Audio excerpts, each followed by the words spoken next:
Hello and welcome to My State Bank Arena for Game 2 of the NBL Championship Series. Melbourne United were clinical in their demolition of the JackJumpers in Game 1 on home court. It is the JackJumpers' turn to return the favour. Will they level the series at one apiece, or will Melbourne United leave this venue with one hand on the trophy? It all remains to be seen. A massive Game 2 coming up here from My State Bank Arena. But first, that man right there in JLN led the way in Game 1.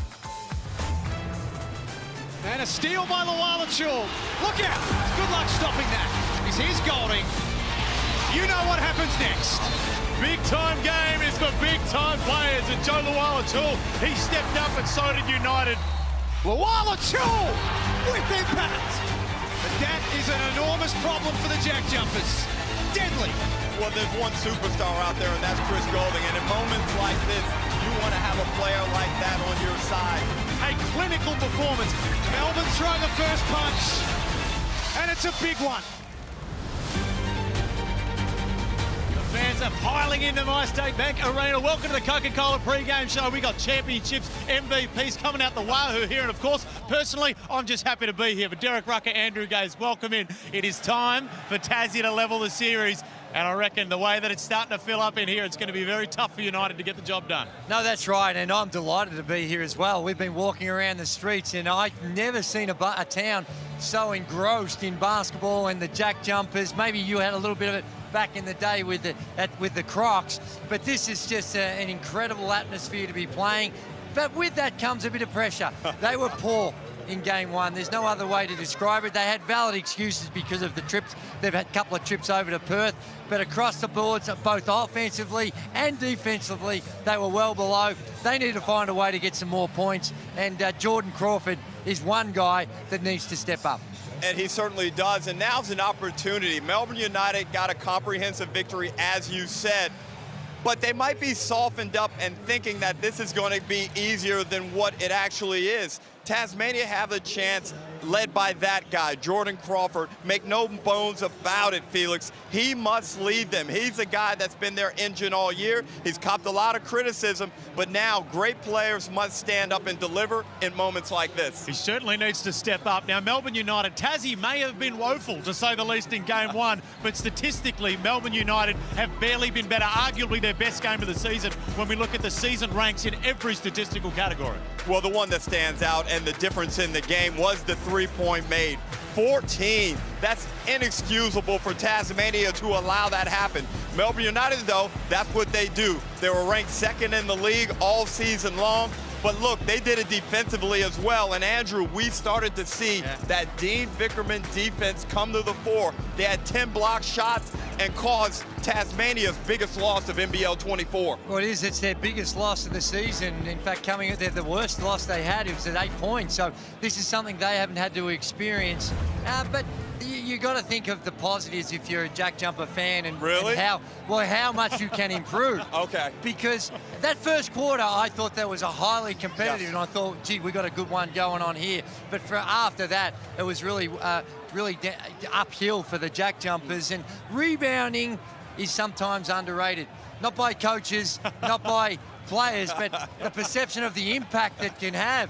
50 to 36, and the way in which that generated the offense, and like you mentioned, there's not just the 14, it's the rate. 14 for 28, 50% from the three-point line. They need to take something away, and trying to run them off the three-point line will do them the world of good. Well, Tassie got plenty to improve on in this game, and the man tasked with that is Scott Roth, their head coach, and we caught up with him a little bit earlier. Scott, obviously Game 1 didn't go to plan. You must be happy to be home in front of the Tassie faithful.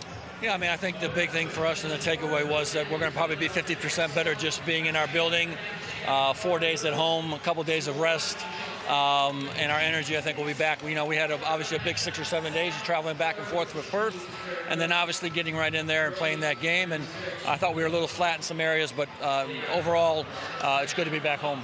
The energy clearly an issue, and understandably too. It's a tough trip against a tough semi-final opponent. But strategically, do you feel you need to tweak anything for this one?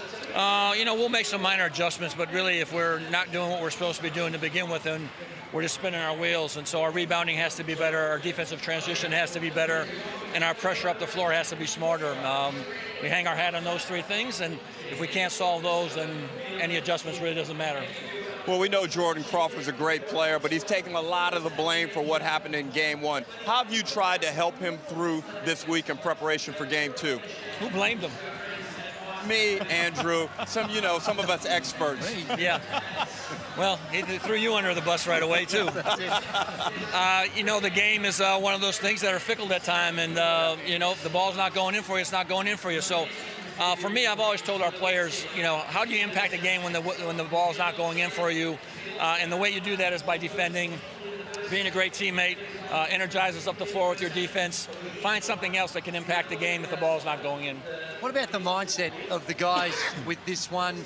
Big crowd, I know they're accustomed to it, but the moment and the occasion is a lot more important. How do you try to maximise what the fans can give you here?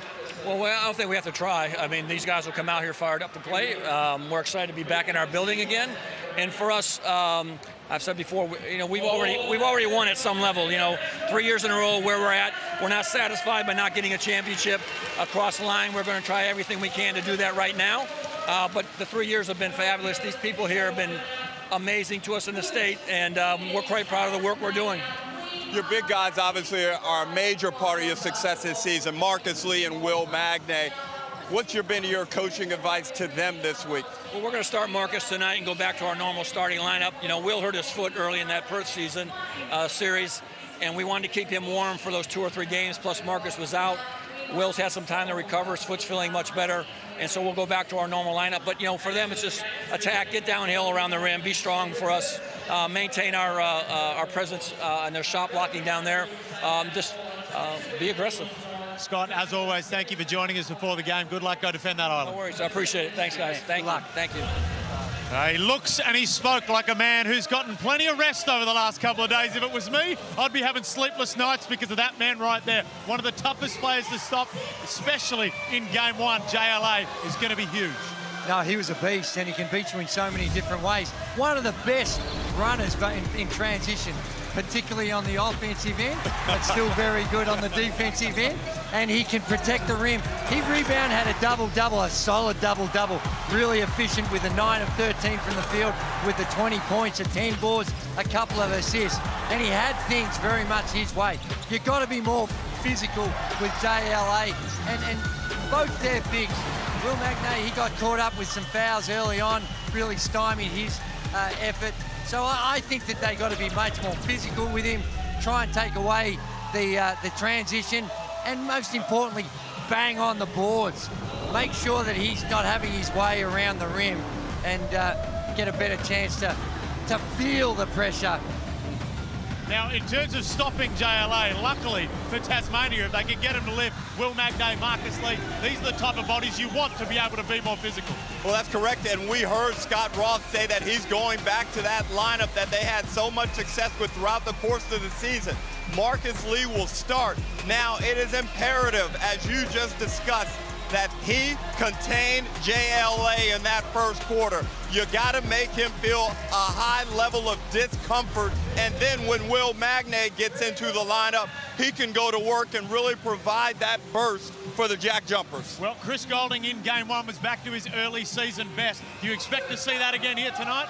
Well, he's going to come out full of confidence, and the problem if you're the JackJumpers and how you got to guard him, sometimes you can play great defense on Chris Goulding, but really good offense is beating good defense some of the times, and a lot of these shots are tough.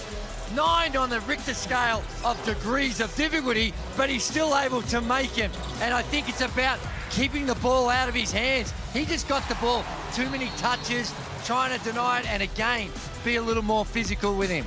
And look at the list right there, Felix. Unbelievable. Hey. Unbelievable, and I want to point you, D. Ruck and Andrew Gaze. Look at the minutes, 986. You clowns, 1,500 and 1,500. Why we gotta be doing it with time. clowns? Wow. He's doing it with time left on the clock. Different era. We actually tried to get to the rim occasionally. Talk to him, Drewy. Unbelievable. No, but that are some spectacular numbers. And right now, when he gets going, I don't know if there's a more exciting player to watch when anytime he steps over the halfway line, he's in range. Hey, their mantra, Tasmania, is defend the island. Tonight, they better defend CJ43. Otherwise, everybody in Melbourne is visiting Bunnings tomorrow to get some brooms. Certainly is. And of course, we welcome in the head coach of Melbourne United, Dean Vickerman. Dean, you guys were clinical in game one. Are you expecting to see that, or hopefully again tonight? Oh, we'd love to, but no, yeah, we got out and played at a good pace and rebound well, and I thought that was the difference in the game. What are you expecting then? Do you expect them to do anything different, or do they just try and do what they have been doing better?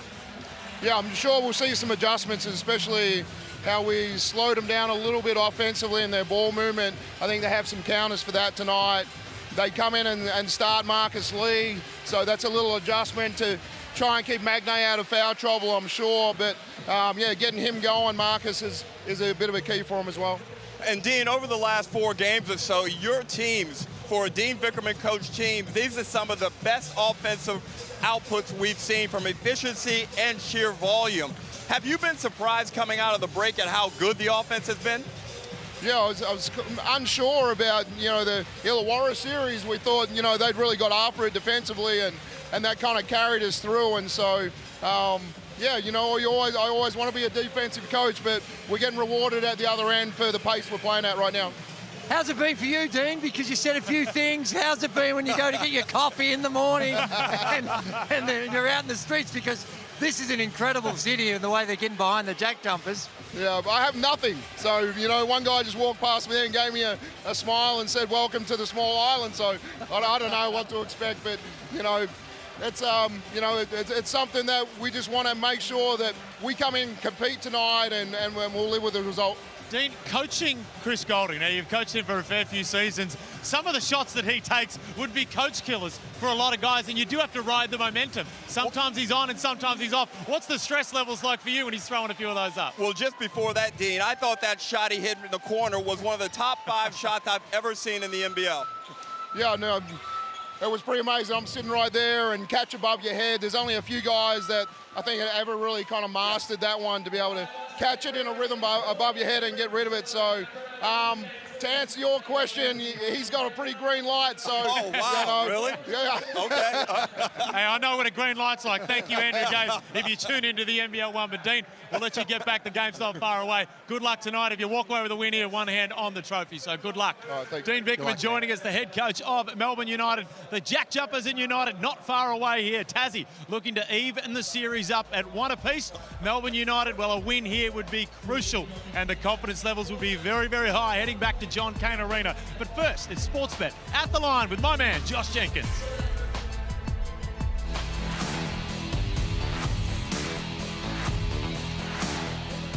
Welcome to At The Line, where we've got Game 2 between Tassie and Melbourne United. Not far away from tip-off, but before we go forward, let's go back and have a look at Game 1, where Melbourne were absolutely dominant, a big 23-point victory. And when you've got Chris Goulding making shots like this, late in the shot clock from the corner, from downtown, that should be worth 4 points. That's almost a halfway shot, that one. I tell you what, they were great on the defensive end as well, Melbourne. You look at Travis here, recovering on the pick and roll, blocking that shot. He had 4 blocks in the contest, and Ian Clark was the spark for them. Tasmania started this game quite nicely, but Clark came in off the bench, was instant offense, and this guy, JLA, he was powerful as well. His performance was huge. So look at the centers, JLA and Ariel Huckporty. They had 27 points, 18 boards, and 4 blocks between them. You compare that with Tassie's big guys of Marcus Lee and Will Magnay. They only had 12 points and 8 rebounds. So it's a battle of the big men. Will Magnay and Marcus Lee need to stand up. Here's a quick look at the MVP market. I like Delhi, I like JLA, but I'm certainly still going to have something on Jack McVeigh. Enjoy Game 2 of this big clash between Melbourne and Tassie. It's going to be an absolute beauty.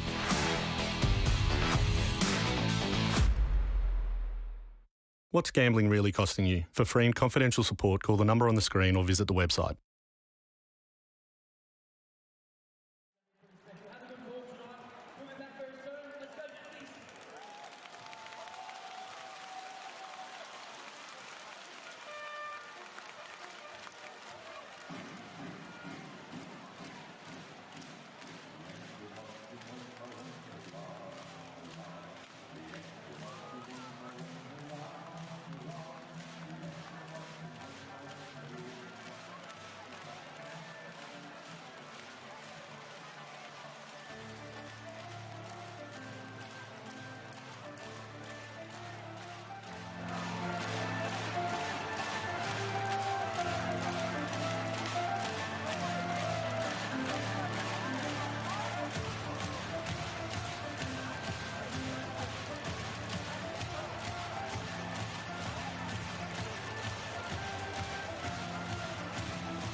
mantra for the JackJumpers is defend the island. And Dean Vickerman, he came out and said, I'm sick of it. You can defend your little island all you want. We are going to worry about us. And those, wherever you're from, are fighting words.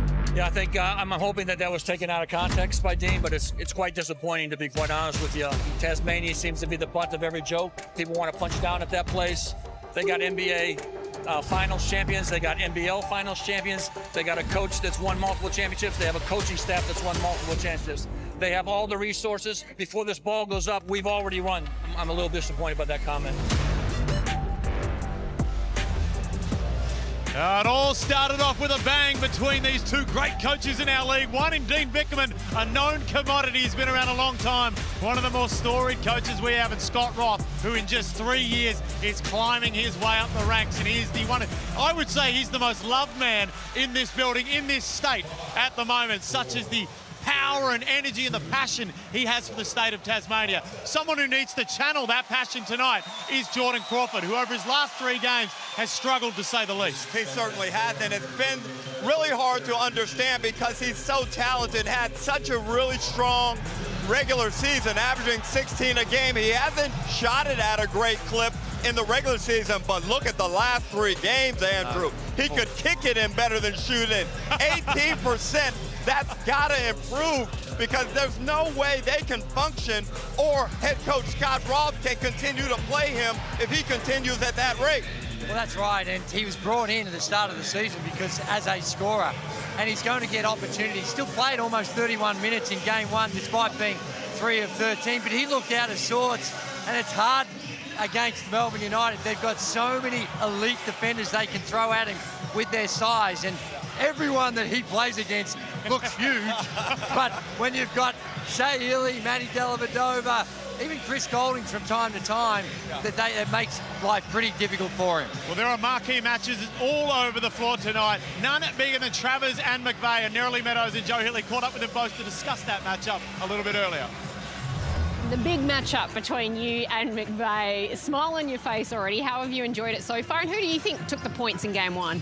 I mean, I'm not too fussed about it, who gets the points and stuff, but we got the W, that's all that matters. I'm looking to continue to build on it. I think I did a good job defensively, but offensively got to, go at him and stuff. But yeah, it's just attention to detail on him. He's obviously such a good player, and it's a lot of fun when you match up against those type of guys. So just, yeah, trying to make the most of it. Tough matchup with LT out there in game 1. Are you expecting more of the same this evening? Yeah, he did a good job. I mean, they were applying pressure, sitting there, big men right in that paint and forcing us to drive into it. So it's a good matchup. The young fella's got some talent, and it's going to be fun to keep our eye on. Well, Luke Travers in that game, Andrew, was outstanding on the defensive end. We saw him do a good job against Gary Clark in the Illawarra series. But when you let him get out and do this in the transition, he turns into the Greyhound with wings, and then the game becomes easy for him. And what he likes to do is be that utility player who's doing a little bit of everything, rebounding, pushing the ball, and just being disruptive defensively. That's when Luke Travers is at his best in helping United be at their best. That's right, and Jack McVeigh, he needs to have a big one because they need his scoring. They've got to find some more points. And Travers had the answer can't from answering him. Stop it. Oh, That Mark's on, baby. Mark's Travers on. had the better of McVeigh in game 1. Well, the music's starting to hype up. The crowd's starting to hype up. Game 2 is not far away.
This program is brought to you by Hungry Jack's and Bunnings Warehouse.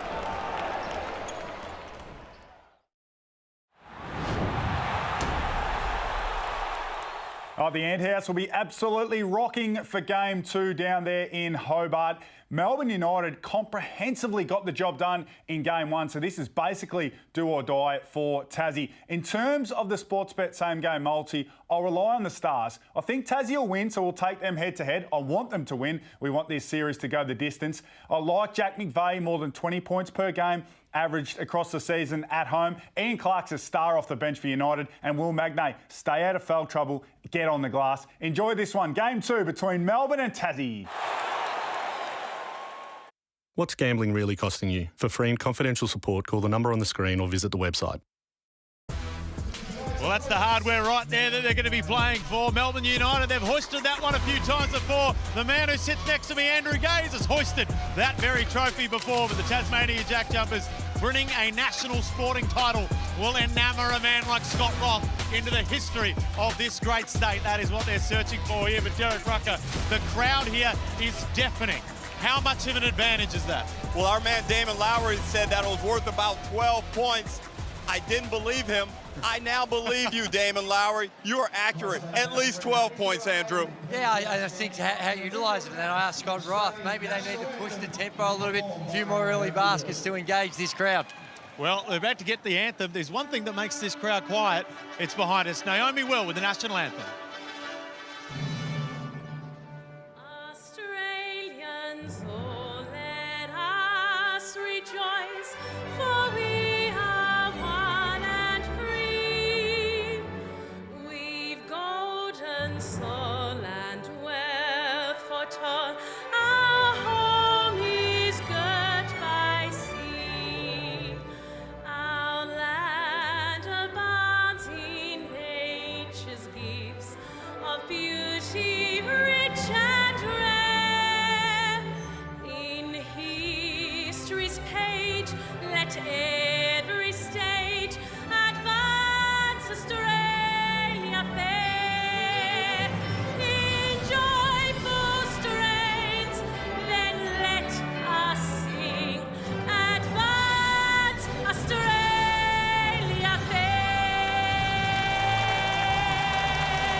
Beautifully sung national anthem by Naomi Will.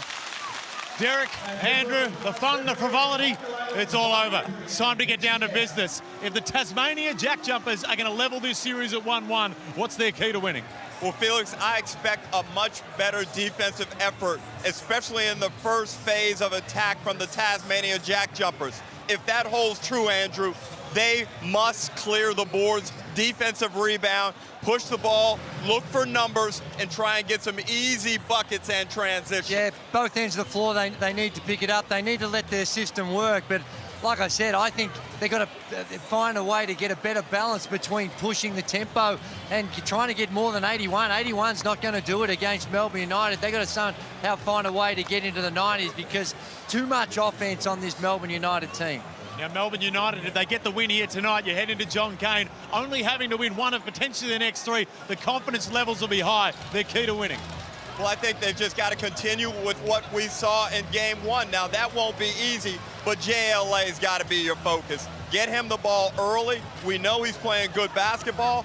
Put those Tasmanian bigs under the pump right away, Drew. And appreciate that what they did in Game 1, that's hard to reproduce on the offensive end. They were lights out, 50% from both the three-point line and the field. When you're not shooting the ball as well as they did in Game 1, how in which your defense has to hold up, continue to do what you did, take McVeigh out of the game, get Jordan Crawford mumbling to himself on the bench, and then I think you put yourself in a good position. On that topic, we saw the graphic before. Only an average of 3 points after a massive regular season. It's concerning signs for Tassie and Scott Roth. You're key to just him breaking open his game without having to come out here and chuck up 100 shots in the process. Well, with a talented player, you've always got to understand and be confident that you can take over the game, but it's about win, Andrew. You can't force win.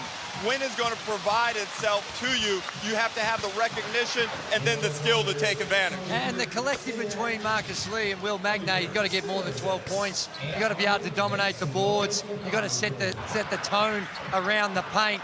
So those two guys are going to play a big role. But, you know, there are others that can step up. Drimig had a great game one. Hit some shots, 6 of 9 for the field with the 18 points. So you've got to find those other players that can bridge that gap if your stars aren't getting it done. You know Melbourne are going to focus in on Jack McVeigh. He is the engine room for a lot of what the JackJumpers are doing. So how you utilise that to get other people going, and they have a really good system to try to do that. Now, the JackJumpers have only been in operation for 3 years, but is there a dark cloud starting to form over their head? They're 0-4 in grand final games. They lose this one, they go to 0-5. Now, we know the bogey on the back, it can hang around. Is that something you start to get worried about if they drop the game tonight? Well, I think for those guys that played in that championship series a couple of seasons ago, well, of course, it messes with you a little bit. But right now is an ample opportunity, Andrew, to break that curse and level this series at 1. Yeah, and they'd be feeling comfortable and really confident. They beat Melbourne United by 21 here in the end of January. Now, I know there was a few asterisks because of some player personnel, but they'd still they'd grow from confidence from that and the knowledge that if they play their best basketball, they can compete with anyone in the competition. We've seen the keys to winning for both teams. Who do you think takes this one out? Well, I've got this one going to the JackJumpers. I think they'll come out energized. I expect a different defensive scheme. And I think here with this crowd, wow, it's going to be hard for them not to produce. Well, the answer coming home from me. I'm with them. I've been sucked up in the emotion of this venue and what you see downtown. So I think that's going to play a big factor as well. So I'm slightly leaning towards the JackJumpers. I'll tell you what I've noticed, Derek. Andrew seems to go wherever the crowd is, he seems to be going for them. But we are not far away from the start of game 2. The JackJumpers, they look to even up the series. The Melbourne, one step closer to the championship.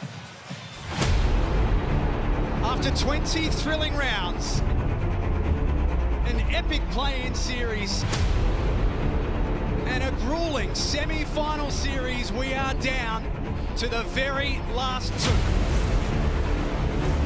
It's Major City versus entire state. United as one versus Defend the Island.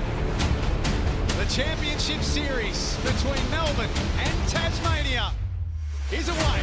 Crawford guarded by Travis. Underneath for Magnay. Right now, Tasmania looks sharp on the offensive end. Good luck stopping that. Dean Vickerman not happy with the defensive standard. Big play for Melbourne. Optimum look for Dellavedova. Got it. These teams continue to trade buckets in the opening quarter. Tight, tense, and tough. It's everything we expected.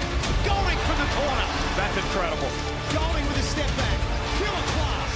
And a steal by Lual-Acuil. Look out. Lual-Acuil to the rack with authority. That is an enormous problem for the JackJumpers. Clark stepping back. Big time. Melbourne have been relentless. They look at another level tonight. Plenty of time for Clark. Got it! John Caterina explodes as Ian Clark nails a three-quarter time dagger. A statement victory. Melbourne throw the first punch, and it's a big one. Tonight, the championship series. Game 2 starts now. It was a decisive victory for Melbourne in Game 1, but tonight, it's the JackJumpers' turn to live the motto and defend the island. In front of a sold-out crowd, with an entire state behind them after one of the biggest weeks in the history of Tasmanian sport, Game 2 is set to be an explosive night. Hello and welcome to a sold-out MyState Bank Arena in Tasmania for Game 2 of the Championship Series between the JackJumpers and Melbourne United. My name's Jack Heverin. It is my honour and privilege to be here once again. This is going to be a huge, huge night. What do Tasmania have left in the tank after their Game 1 loss? And for Melbourne United, are they just that little bit better than everyone else? These are all questions questions that need to be answered tonight. Derek Rucker and Joe Healy are in front of the Tasmania bench. And Joe, this is as formidable as an environment for an opposition team of all time. Massive home court advantage for the JackJumpers. Absolutely, Jack. It has been a huge week for sport on the Apple Island. I can tell you the Jackies are absolutely inspired for this one. Derek, what would have been going through Scott Roth's mind this evening when he went out for that pre-game cigar that we know he always has? Well, first of all, I'm sure he would have been questioning himself. Have I got my team ready for this encounter? And secondly, hoping his team is ready to play, to come out here and play with a lot of emotion and what is an absolute zoo in here. No doubt. We know that adjustments will have been made, but how important is it this evening that Jordan Crawford and Jack McVeigh actually go out and execute and get themselves more involved? Well, their situations are unique. Jordan Crawford needs to look inside himself and get himself going and make shots and execute it. Whereas I think Jack McVeigh, the system needs to help him. So I'd imagine that all this week they've made some adjustment to ensure that he can separate from Luke Travers. The Tassie crowd are absolutely pumped here. It is definitely a daunting place to play. That is the tale of the tape for the JackJumpers. Nerily Meadows and Andrew Gaze, you're with United. Thank you very much, Joe. Gazy, Dean Vickerman has arrived in the Little Island, as he put it. They're going to be coming for him tonight. Yeah, well, there's not much that he can do about it other than trying to get his troops on track, and they are. We saw game one, the way in which he prepared his team. It was outstanding. He's got this steely resolve. I don't think he's going to be fazed by anything the fans are going to throw at him here tonight. One of his stars came to play big time in game one, and that was Chris Goulding. We hadn't seen the best of him up against Illawarra. He was on fire in game one. Can the boy from Tassie bring it again? Yeah, and he's so hard to guard because he can take such tough shots. They're shots that most coaches won't let their players take because they're a low percentage, but not for Chris Goulding. He was 6 of 10 from the three-point line. He ended up with 22 points, and when he gets in that groove, it is so hard to guard.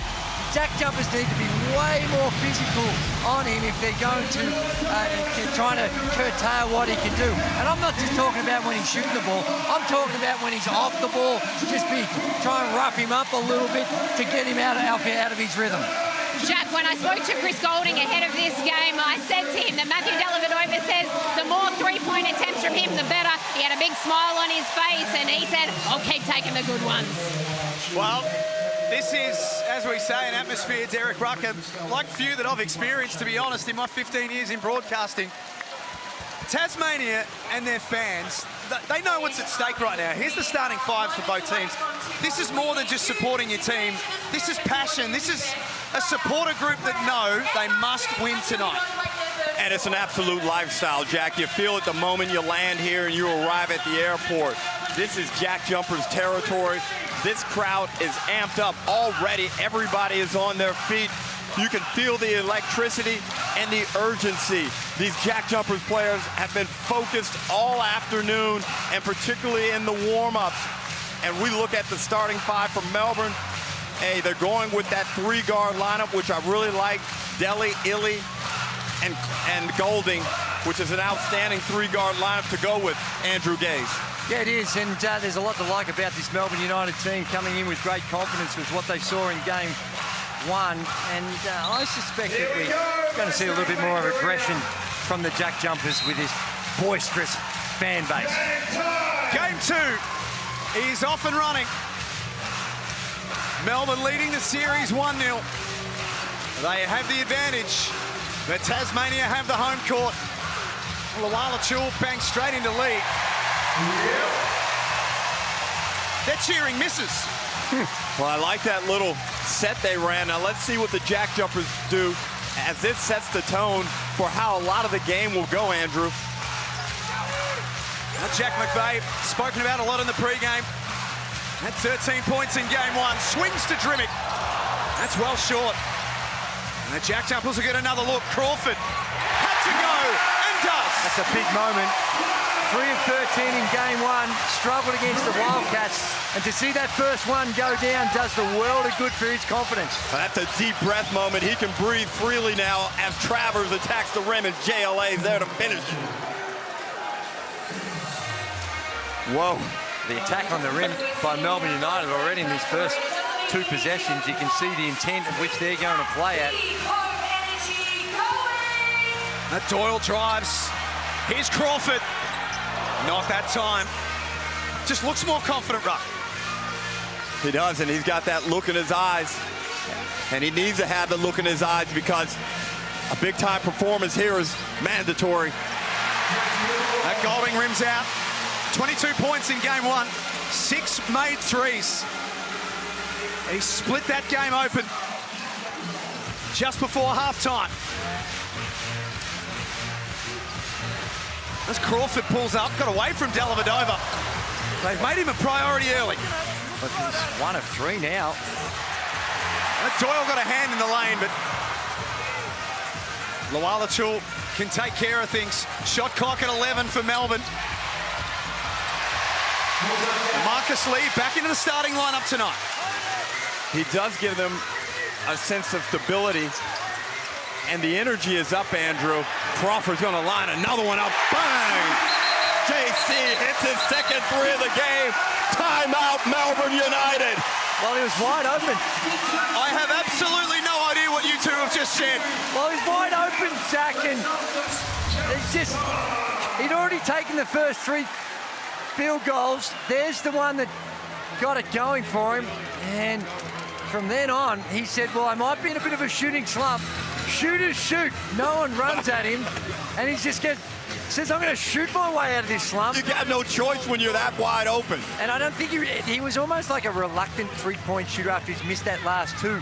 And you look at that huddle, sorry, Andrew, but that's what we were talking about in the pregame. He needs the emotional support of his guys to know that they still got his back. Well, I don't think it's by a fluke that he's taken 4 shots already. I think Scott Roth realised that he brought him in as a scorer, and in order for them to find a way to get enough points to beat Melbourne United, he needs to see better shots and he needs to knock him down. Well, his slump has been spoken about a lot, and Tasmania, as we said, have made sure that Jordan Crawford has got some early looks. He's 2 of 4 from the field.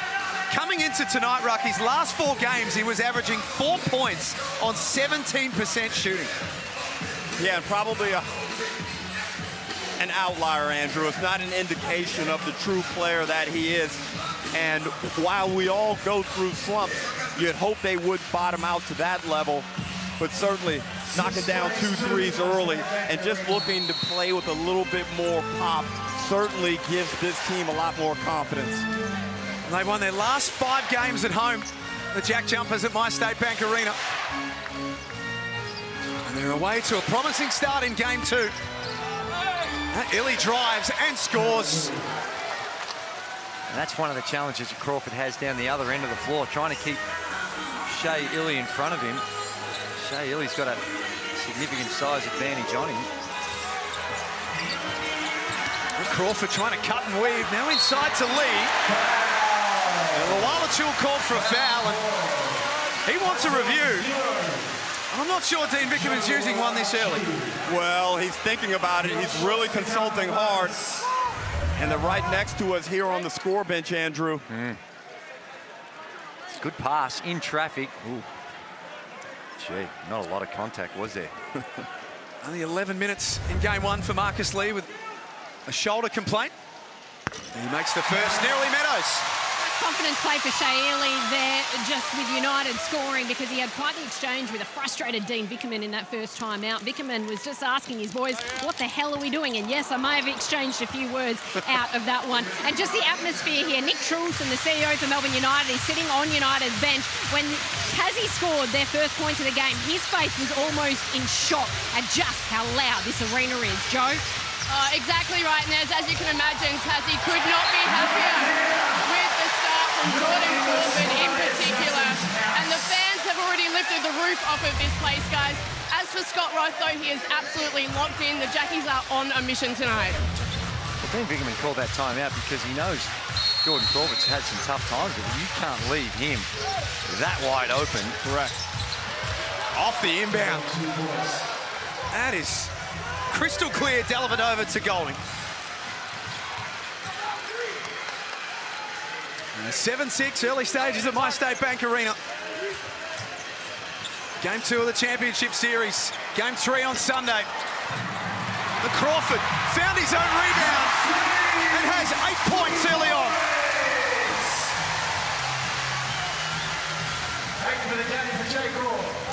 He's a man on a mission. He's Goulding from the corner.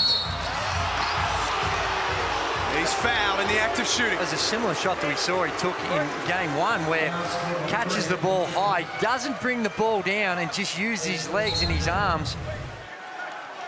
So he doesn't drop the ball at all and get it into that shot pocket, and it was just a hit on the hand after the ball had been released. And now for our international viewers, especially those in the United States, over here, that is called a foul. In the NBA, that is called a high five, and they don't call that foul with the contact on the hand, which is crazy, right? Well, it's always, when you're a shooter, you want that call, that's for sure. Well, I think that's a foul. Yeah.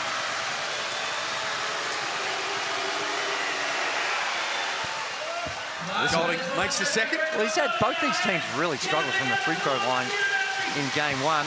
Brendan Favola, congratulations to him, inducted this week in the Carlton Hall of Fame, and that's a significant honour with a big club like Carlton. He's a massive Melbourne United fan. Brave man, too, to make the trip to Tasmania to support Melbourne United tonight. He's one of about 6 in the venue supporting the opposition team. The rest are with the team in green. Doyle's first look unsuccessful. Shea Ely loses the hand.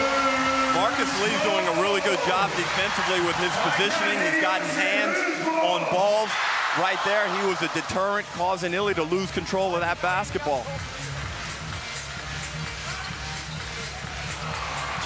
Lee for McVeigh, great pass.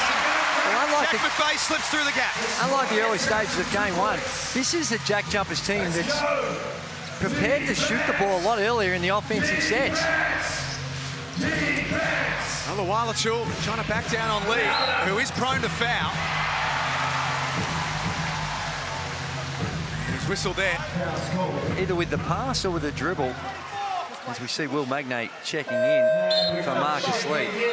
This is a much more aggressive JackJumpers team on the offensive end, and I like it. If you're just going to stick in that half-court grind like it was in game one, it puts a lot of pressure on your half-court offense. 104 to 81 was the score in game one. The game was blown apart by Melbourne in the second quarter. And then they backed it up in the third as Porty and Magnate get straight into things. And Jack, this lineup shift where we got Magnate against Porty, this is a big stretch. Somebody has to dominate the other right here. Foul trouble one way or the other could be big for the other team. Here's Trimmick, tees off. He was excellent in game one, season high, 18 points. He's on the board tonight. Is he giving an opportunity to be an X-factor offensively? Travel. is the goal. And Andrew, it's always hard to describe to people that haven't played the game or played at this level the impact of your home floor and your people behind you and what it does to confidence, skill, and the visiting team. And we're seeing it right here. It can really rush you. You start to get caught up in it, and you're concentrating more on trying to calm the fans down, and get rushed sometimes. And Doyle swings to Crawford. He's been on fire in this first quarter. Everything going for Jordan Crawford. Well, he's had 7 field goal attempts. Had 13 in total in game one. Porty inside. He's fouled. Points are good. Points count. 22 green on the And great ball movement from Tasmania. And that is a giant killer, Andrew. That is, wow, that's nice. Use the touch to get it over the outstretched arms and down the other end. This is what Melbourne United have been doing. They're just pounding it into the paint with the pass or the drive. They've only taken 1 3-point field goal attempt of their 11 total field goals. Leading team in the competition for points in the paint, Melbourne United. It worked for them with great effect in game one. Doyle catch and shoot. That's long. And Trimmick with an offensive rebound. And that will be Melbourne's second foul of this first period. And there's a little something there with Drimmick and Goulding. We need to keep our eye on it. They're watering the seeds, Drewy. Yeah. Well, I think if you Drimmick or whoever's guarding Chris, I think you need to do that. You got him. He can't feel comfortable. He felt way too comfortable for him in that 22-point effort in game one. Crawford got Illy up in the air, knocks it down. A one-man show in the first quarter from Jordan Crawford. And that's what knocking down a couple of shots will do. It makes the defense reactive. He gets Illy up off his feet, sidestep, right three ball. Crawford has 13. Melbourne have 11. Porty cleaning up the mess and scores. And they're the ones you can't have. Will Magnay had the inside position, and Hook Porty just comes over the top of him. We know the dominance that Melbourne United has had on the boards, and that's an example where you just can't have that. Travers off the floor, so McVeigh takes it at Bowen. And a foul on Hook Porty. That's an offensive foul. Wow. That's tough. He's seeing it. And what happened is his first couple of three-point looks were, relatively speaking, easy ones. He sees them go in, and now he's in that full attack mode. JackJumpers lead it by 6. That's a travel. Substitution in JackJumpers. In comes Majuk Deng checking in for his first minutes of the night. And Jack McVeigh sits down. What's been better from Tasmania in comparison to game one? Well, I think that offensively, clearly, you've got Jordan Crawford doing his thing. He's 5 of 8. He's got the 13 points. They're seeing the scoreboard tick over, and this aggressive nature in which they're defending is causing United some problems. Not so much on that one. Ian Clark straight into the game. 18 points on 7 of 12 in game one.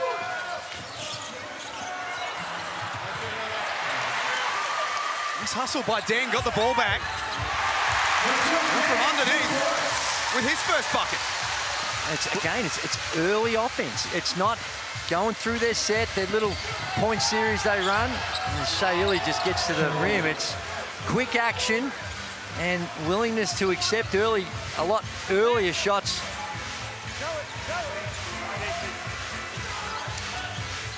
Two and a half minutes to play in the first term. We said it would be an explosive night at MyState Bank Arena. It's been exactly that.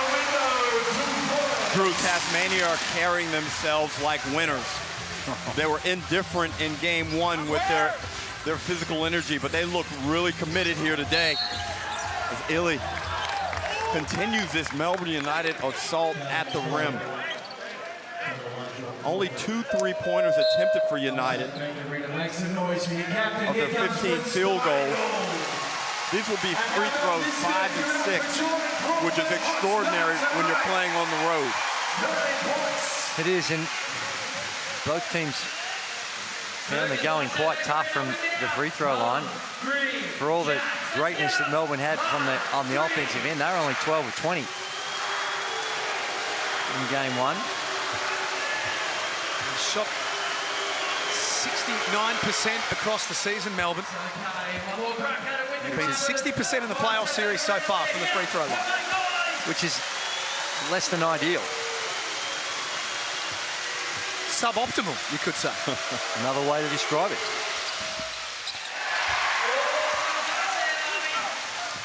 And true to form. Really goes 1 of 2. Oh, Doyle, that was sloppy from Tasmania. The second turnover of this first quarter. Lual-Acuil Jr, Krebs, Bowen, Clark and Illy out there for Melbourne United. Deng, McDonald, Magnay, Doyle, and the JackJumpers captain, Clint Steindl for Tasmania. And as Illy continues to drive, that time no foul.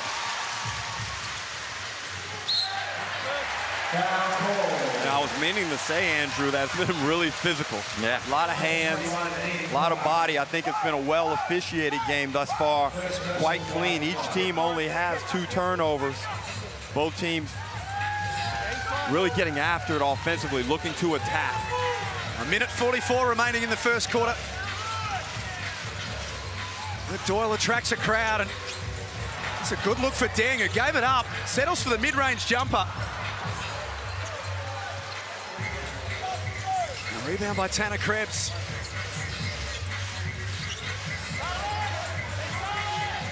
And Clark surveys his option. Shot clock down to 10. And Krebs with his head down to the basket. High off the glass, can't score.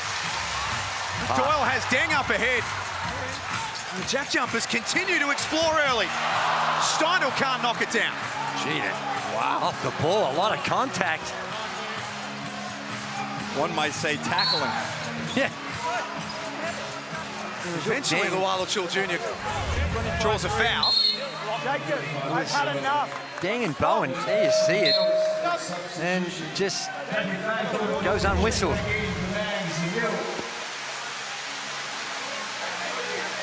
And the Melbourne United bench getting a stern warning in the words of, I have had enough.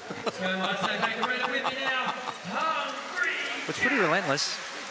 And they put so much pressure on the officials because they're attacking the rim so often. And I don't know how much attacking of the rim you're going to see on the Globetrotters tour, but not so much. You'll have a laugh, and it'll be a lot of fun. Great family fun.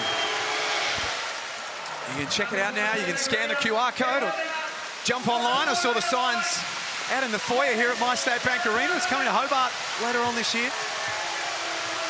You can check it out. They're coming to a city near you. 23-21. 56 seconds remaining in this opening quarter. This feels like a championship game, doesn't it? Big time energy. And this is a big stretch for Tasmania. They've had a solid first quarter. Want to close it out strong here, Jack. Crawford drives. He can't score that time. Lual-Acuil Jr. guarded by Deng. He likes the look of this matchup. Puts the ball on the floor from one end to the other. How's the ball handling skills from the big fella? He advances it. A little bit of razzle-dazzle. And gets to his preferred spot in the paint. And McVeigh and Travers, a matchup that we spoke about so much in the pre-game. Still plenty of time for United. Shaylee looks up and sees 6 seconds. Clark with ball in hand. Not that time around. 23 apiece at quarter time at MyState Bank Arena. It's tough, it's physical, it's emotional, and it's Jordan Crawford who has led the way for Tasmania in the opening quarter with 13 points. Game 2 of the Championship Series in the Hungry Jacks NBL.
Quarter time at My State Bank Arena, 23 apiece. Jordan Crawford has 13 points on 5 of 9 shooting in the opening quarter. That is one way to silence the critics after what's been a pretty quiet playoff series so far.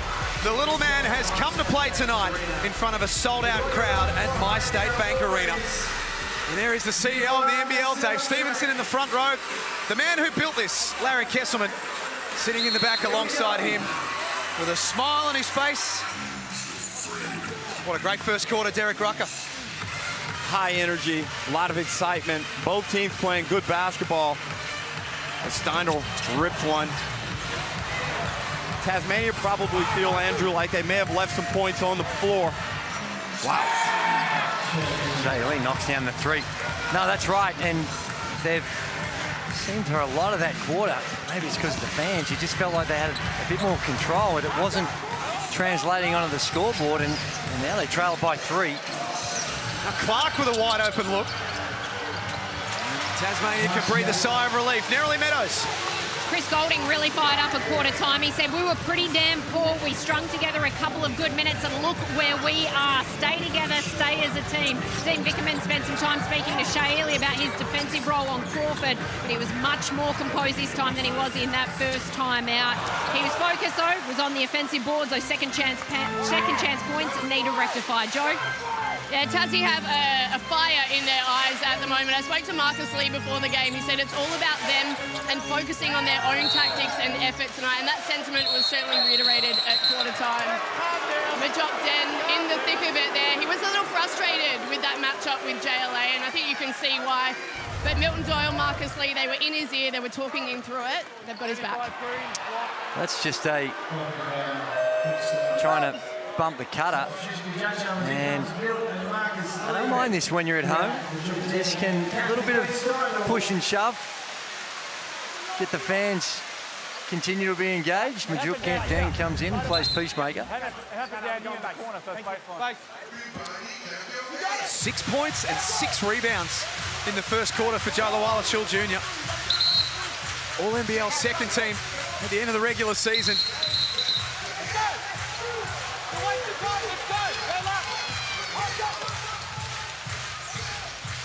Dellavedova to inbound for Melbourne United. Lual-Acuil Jr. getting the boos from the home fans. That's one way to silence them. That is all class. Gee, he's been good off the dribble.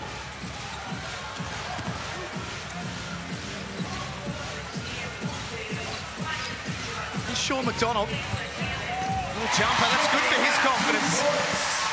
Well, Derek, you were telling me the stats with Sean McDonald. Melbourne United's been his bogey team this season, so he also welcomed to see that early one for him go down. Oh, no. Didn't need to do it. Travis grabbed the rim. The ball was going to go in anyway, and he's just cost Melbourne United and Ian Clark 2 points. It's back on Sean McDonald. 0, 4, 0, and 6 are the 4 games that he's played against Melbourne this season. Averages the best part of 8 points a game. And his percentages are really low against Melbourne United throughout the season, which, Andrew, leads me to believe that Scott Roth may have to look at some different lineups if McDonald doesn't continue to produce in this first half. Well, the thing that McDonald does do, it's also the work down the other end of the floor, and he's pretty good at chasing over the screens. And when you've got a team like Melbourne United just putting so much pressure off the dribble, everyone's got a license to pound it in off the bounce. Someone like Sean McDonald can help you out down that end. Andrew, I'm still not happy with the quality of shots that Jack McVeigh is getting. He hasn't had clean looks against this Melbourne United defense as Crawford throws one into the stands. Well, when the offense has been short-circuited a little bit like it is now, by design, I would think, from Scott Roth, it's not always getting back into Jack McVeigh's hands. He's not getting the touches that you're normally accustomed, that he's normally accustomed to. Lual-Acuil Jr. with the rebound, blocked by Lee. He put that out of there, and McDonald, with only Goulding ahead, lays it up. Big passage of play right there as Lee got out-dueled on the glass down there. JLA went for the putback, and Lee responded with, get that out of here. Well, that's what he does, Marcus Lee. That's his calling card, the way in which he can protect the rim. Look at this, they're doing it again. They're making Joe Lual-Acuil, and I like what Lee's doing, picking him up a little higher rather than letting Joe Lual-Acuil get a running start off that dribble. Travers in the low block. Nice fire. Oh, my. Lee went up with him again. Got a huge piece of that one. And he runs the floor with a jam. Talk about a point. Mark it down. 6:20, 57 remaining. The block at one end. He puts on the Jets and dunks it at the other. He puts Tasmania back in front. And after Melbourne made a fast start in the second quarter, JackJumpers are having a good couple of minutes. Dellavedova falling away. That's tough. He's been unreal at those types of shots. He hasn't been able to get one to drop until then. Goes to a tough fall away. Gets it to go. Doyle guarded by Dellavedova. 1 of 3 in the game so far. He threw a bullet inside for McVeigh. It's picked off by Goulding. 30-29. Melbourne leading Tasmania. Lual-Acuil Jr. No good on the 3 ball. Narrowly Meadows.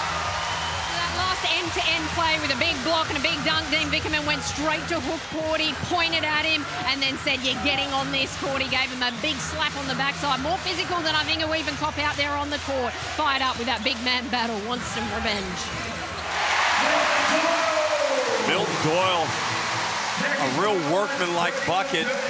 Again, Melbourne United's defense is doing a really good job against Doyle and McVeigh. And this game has turned into a real slugfest, Andrew. It is. McVeigh almost dared Travers to shoot that 3 and he wouldn't take it. And Crawford's bounce pass intercepted. The way this Melbourne United team hard shows on the on-ball screens, it is as good as defense you'll see for the teams that try to use this strategy.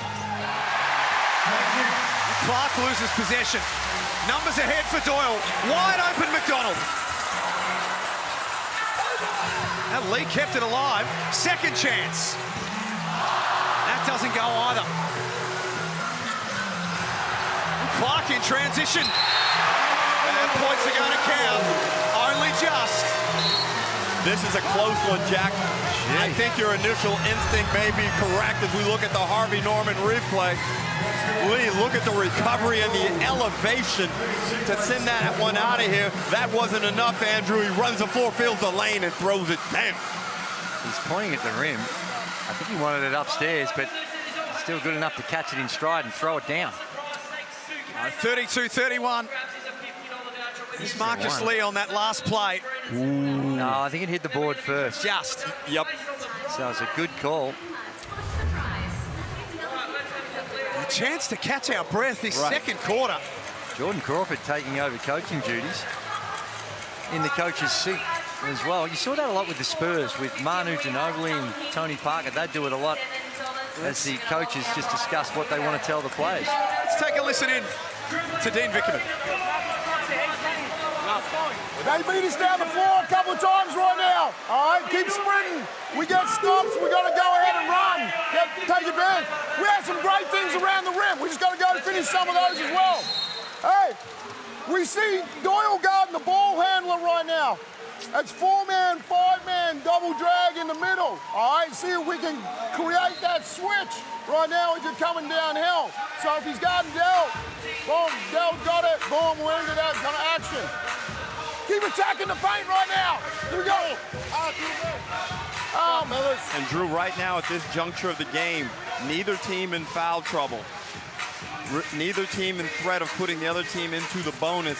We've seen a high level of defensive physicality. Now you can upgrade it, knowing that you got some fouls to play with in the final half of this second quarter. I wouldn't be surprised to see things get even more rugged. No, that's right, and it seems as though the officials are allowing a little bit more than what we've seen, certainly throughout the regular season, and I like it. I think it, like you mentioned, Derek, so far it's been a well-officiated contest. Trimmick, McVeigh, McDonald, Magnay and Doyle out there for Tasmania. Here is Milton Doyle.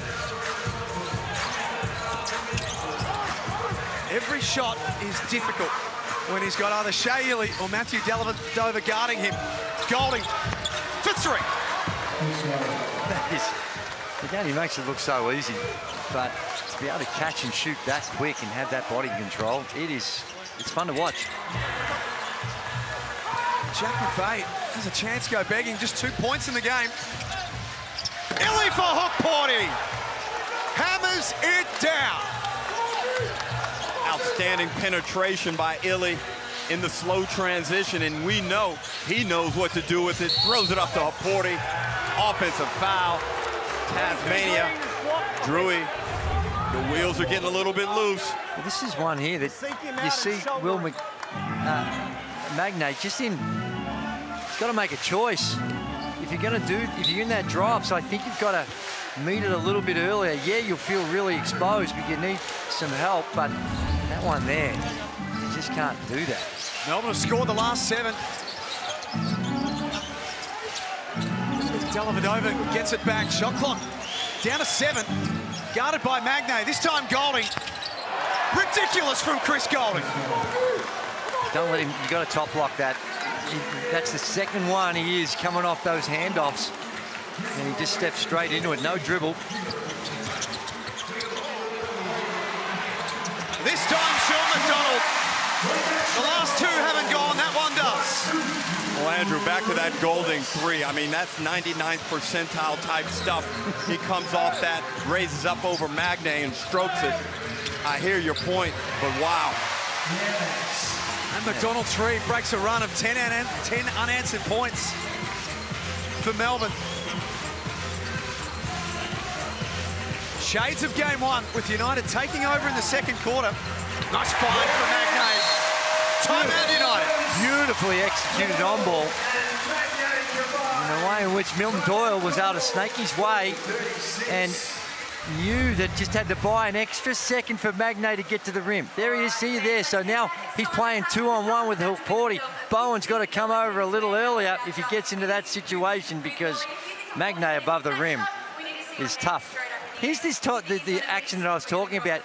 You're just locking and trailing. It's very rarely is going to get it done. Now, yeah, you're exposing yourself to a back cut, but again, that time's a switch. But if he sees daylight coming off those threes, run him off. And if you get exposed for a couple of twos, well, so be it on that back cut. But right now, I think when he's in this frame of mind, he is tough to stop on that three-point line. And some fans are probably looking and saying, yeah, but Magnay had a hand up. Sometimes that hand can serve as a sight line. When a guy is cooking like that, that's just narrowing his focus and allowing him to really lock in on the target. 40-36 in the snooze timeout. Don't forget, of course, you can download the NBL app, all of the latest stats, all the breaking news, finals previews, Derek Rucker's opinions on pretty much everything. It's all available on the NBL app. Yeah. 2:50 to go in the first half. Melbourne did get it out to a 9-point lead, but Tasmania have scored the last 5 points. And Drew, it's difficult to determine who's really got control of this game. It seems like each time one of these teams creeps in front, it's just not convincing. Yeah, to me, this is more Melbourne United's style of play and pace of play. That wasn't ideal out of the timeout for Melbourne.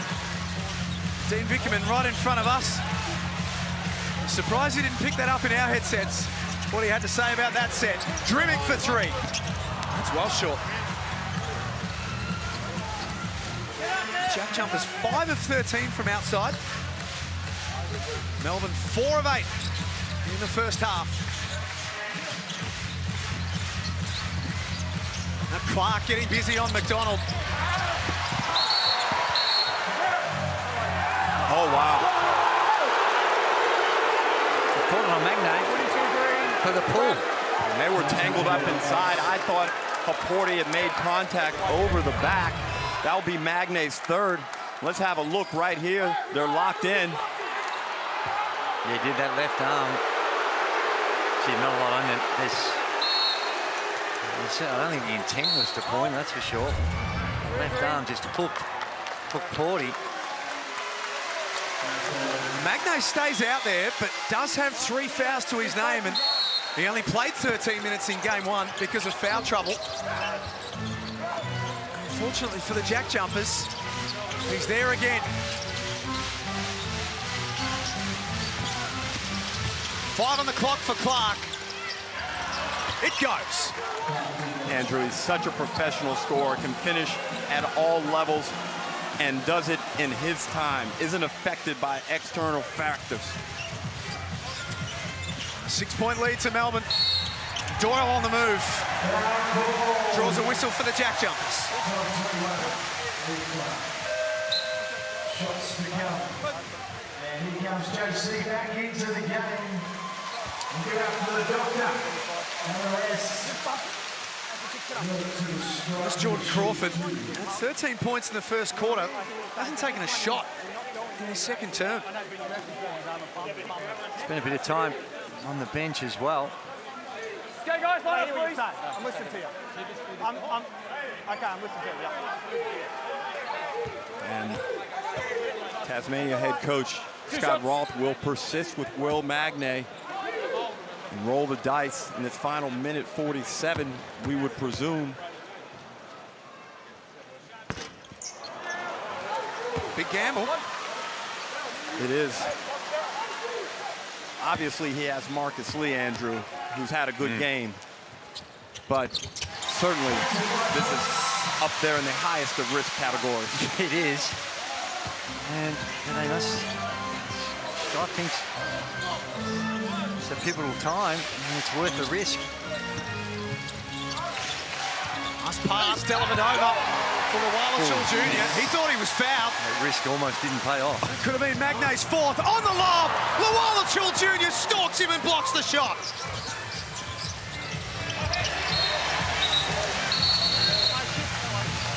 That was a tricky one. I couldn't see that one too clearly, but Vaughn Mayberry has stepped in and said that ball will stay with Melbourne United. Ooh, Andrew. And down the other end. Great hustle by Joe Lual-Acuil Jr. United by 5. And Goulding draws a double. Here's Dellavedova. That's off the front of the iron. Just 2 points in the opening half for Delhi. When they're double teaming, that's the one that you're prepared to accept. They're going to make him prove that he can knock it down. A turnover by Tasmania. And Travers makes them pay. Come out! Tasmania! I like the timeout, although there's only a minute to go. Just starting to get a little tough out there for the JackJumpers, and momentum right with Melbourne United. And just that wave of talent that they continue, by they, I mean Melbourne United, to insert into the game. And you get used to one matchup, all of a sudden they've got another wave of players coming at you. 44-37 in the snooze timeout. Pre-game, we caught up with Luke Travers and discussed the crowd and the atmosphere that Melbourne are coming into tonight. In Hobart tonight, are you a little bit worried that Dean Vickerman's Little Island comments might come back to bite? I don't think come back to bite, but just looking forward to a hostile environment, maybe a little bit more extra, but a lot of fun. This is what you play for, to come up against crowds like this. So we're going to look to have a lot of fun out of it, and hopefully silence the crowd a little bit. You look like you're pretty pumped up for this one, enjoying that moment when the crowd comes. Yeah, just thinking about it. There's no real need for any extra motivation. Like, it's NBL finals, we're playing for a championship, so just looking forward to it all. He's had a wonderful playoff series, Luke Travers, in the 3-game series against Illawarra, averaged 16.5 points, 8.5 rebounds a game. Was a little quieter in game 1, Ruck, but is the sort of player that doesn't have to have massive numbers to have an impact on a game. And we saw him make a really good play there in transition. He's intelligent, he's poised, but most importantly, Andrew, he's held his primary defensive responsibility well under his averages, and that's Jack McVeigh, who only has 2 points on 1 of 5 shooting to date.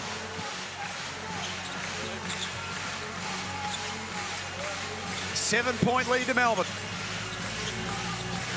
14 points in the quarters. Just dried up. Only had 17 in game one. Foul will be on Goulding. He wants a flop warning, possibly a video review. He tried to hold him. I think he realised he was falling. It looked like Chris tried to hold him from falling on the ground. Andrew, in the opener, you made a very good point about Tasmania's ability to score points. Would they be able to generate enough offense? And right now, the answer is no. That'll help their cause. Doyle and one. White 8, Jeff. On the rebound on Matthew Dellavedova. Over here, guys. Oh my goodness. Do you? I'm asking you. Yeah, it's probably worth Sure, how? off the ball. Yeah, we're going to review the hit off ball from Blue 8. Yep. On 322. Be more physical at the moment. Just let us do the exact same thing as them. Replay center. We check the status of the ball on the foul and the shot, please. I know when United were just looking to checking status of the ball and the shot. Looking to challenge it, but they don't have any timeouts. Jeez. But when you saw that contact we saw earlier on that wasn't called, just went unwhistled. Yeah. And this right here, a couple of guys coming together. So just checking the status of the ball and whether the points will count. Points count, baseline green. And they do. Yeah, and then they're going to get it back as well. Reviews and taunting. And look, both teams, players on both teams are having a lot to say to the referees, but it's physical both ways, Andrew. I can't find any team that's being favored right now by the whistle.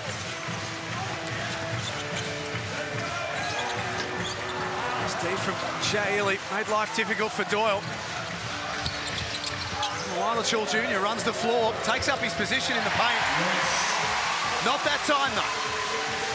Big possession right here. Final possession of the first half.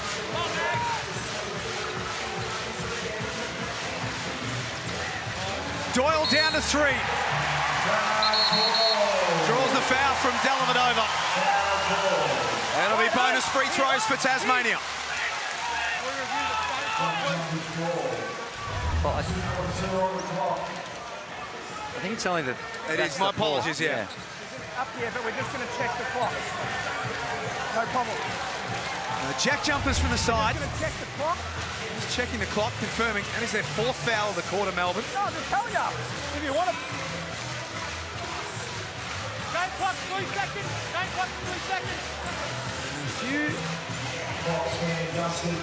All right, here we go. A little bit of extra time added to the clock. Magnate bangs into Lual-Acuil Jr. No foul. His arm hit the ball. His arm hit the ball. Point 6 now for Tasmania. This is just a catch and shoot. Oh, that's a foul. Moves in with the right hand, right there.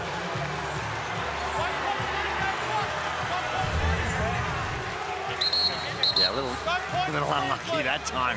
Will Magnate. Scott Roth's just seen the replay. So is a sold-out My State Bank Arena. 1.3 seconds. He's getting home. Very well, the 0.6 seconds to go. Did not need to do that. That's an easy call for the official to make. And there's 0.6 of a second. Andrew, can I ask you a question? Do you think that call was affected by what we saw in the replay? Well, that was... They saw it too. They're in the building. No, that's true. But that was one that they didn't need to do. I mean, I don't know how Joe Lual-Acuil Jr. thought he was going to get away with it, but he puts a inconsistent free throw shooter on the line. Magnate has been 50% during this playoff series, 56% for the season. It's just not fluid yet, Andrew. That was better. Oh, boy. Now Jack McVeigh goes down. Jordan Crawford not happy. Size difference won't bother him. He's seen something that he doesn't like. And it's Lual-Acuil Jr. again. Go to your benches! Go to your benches! Go to your benches! McVeigh looks like he's in a high degree of discomfort. He's not the sort of guy that normally sticks down, so he's trying to box out. Their arms are locked up. Oh no, there was no, I'm not sure where he hit him. Oh, Jack. Well, maybe we need to see another replay. Different angle? I hope there's something. I don't know. Hey, little man. Hey, Jordan. Zero. Have a look. I don't know where Jack McVeigh, maybe he gets hit somewhere, but... Oh, Jack. That's... Which Jack? Jack Heverin or Jack McVeigh? Jack McVeigh is not going to be happy when he sees that replay. Well, maybe... They're reviewing it. Have we got any contact? Oh, the little elbow. From that angle, you did see the little elbow, and I've got some doubts about the force. And you still shouldn't do it. From that angle, apologies to Jack McVeigh, because there was that little sneaky right. You don't need to apologize that hard. It's not like he really cranked up and elbowed him. But after what Joe Lual-Acuil, have a look at the right elbow there, just into the solar plexus. See, it's the throwing back of the head. I thought the assumption was he got hit in the head, but clearly it was just the elbow to the... And the conduct wasn't good. To throw the elbow like that wasn't good, even though I don't believe it was with any significant force. I think he's going to get called for a foul. I believe he is. This is an unsportsmanlike. This could be a couple of another free throws. Double foul. Double foul. 9, hold. White 0, throw down. You stay where we are. Well, this is not the outcome I was expecting. But for Melbourne United, that winds up being JLA's third foul now. So that puts him in the same boat as Will Magnay. Oh, this is all happening with 0.6 of a second. Or 1.3, sorry. It's that guy again. Here he goes again. Not that time for Ian Clark. Half-time at My State Bank Arena. This is explosive. 44-40. The United lead the JackJumpers. There is a lot going on right now. Physicality, drama. It's everything you would expect from Game 2 of a championship series. Let's get over to Joe Healy. Yeah, thanks. I've got Jordan Crawford with me. JC, it is an intense battle out there, but they've been on a couple of scoring runs. What's the priority defensively for you guys from here? Just trying to get them in the half court. That's where our strength are, getting them in the half court. So we got to take good shots on the offensive end and make sure they don't get out in transition. What about from an offensive point of view? You guys started really well. What's the key to keeping that scoreboard ticking over in the second half? Just pushing the pace as much as we can. Just getting it down the floor, not necessarily to shoot, but to push the pace, see what we got, and then keep the ball moving. Good luck for the rest of it. Narrowly, over to you. Got Chris Goulding with me. Chris, it's getting pretty hostile, pretty fiery in here. A right smile on your face. How are you seeing it? Yeah, I mean, once again, when we play really good defense, we rebound the ball and get out. Yeah, we can score the basketball, and we're happy with how we play. Getting caught up in a bit of crap. We just got to be smart, play our game. Got to expect this, and yeah, looking forward to a great second half. You've shown a lot of leadership in those timeouts, in those quarter-time breaks, just saying things like ride this game, stay together. Are you enjoying that leadership role with the boys tonight? It's just whatever we need. We want this win. We all got to stay together. Everyone's going to have their input. And do you want Luke Travis to start shooting more? Is that what I heard? Travis has been great. Defensive mindset. We want him to be aggressive as well, which he is, so it's all good. All the best in the second half. There is a lot to talk about in the halftime show. 4 points separate United and the JackJumpers. Game 2 in the championship series. We're at the halftime show coming up next.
I want to start with how you are, because we saw you at the awards, and before Jack even got to finish the question of how you are, you said you were all good. How you doing?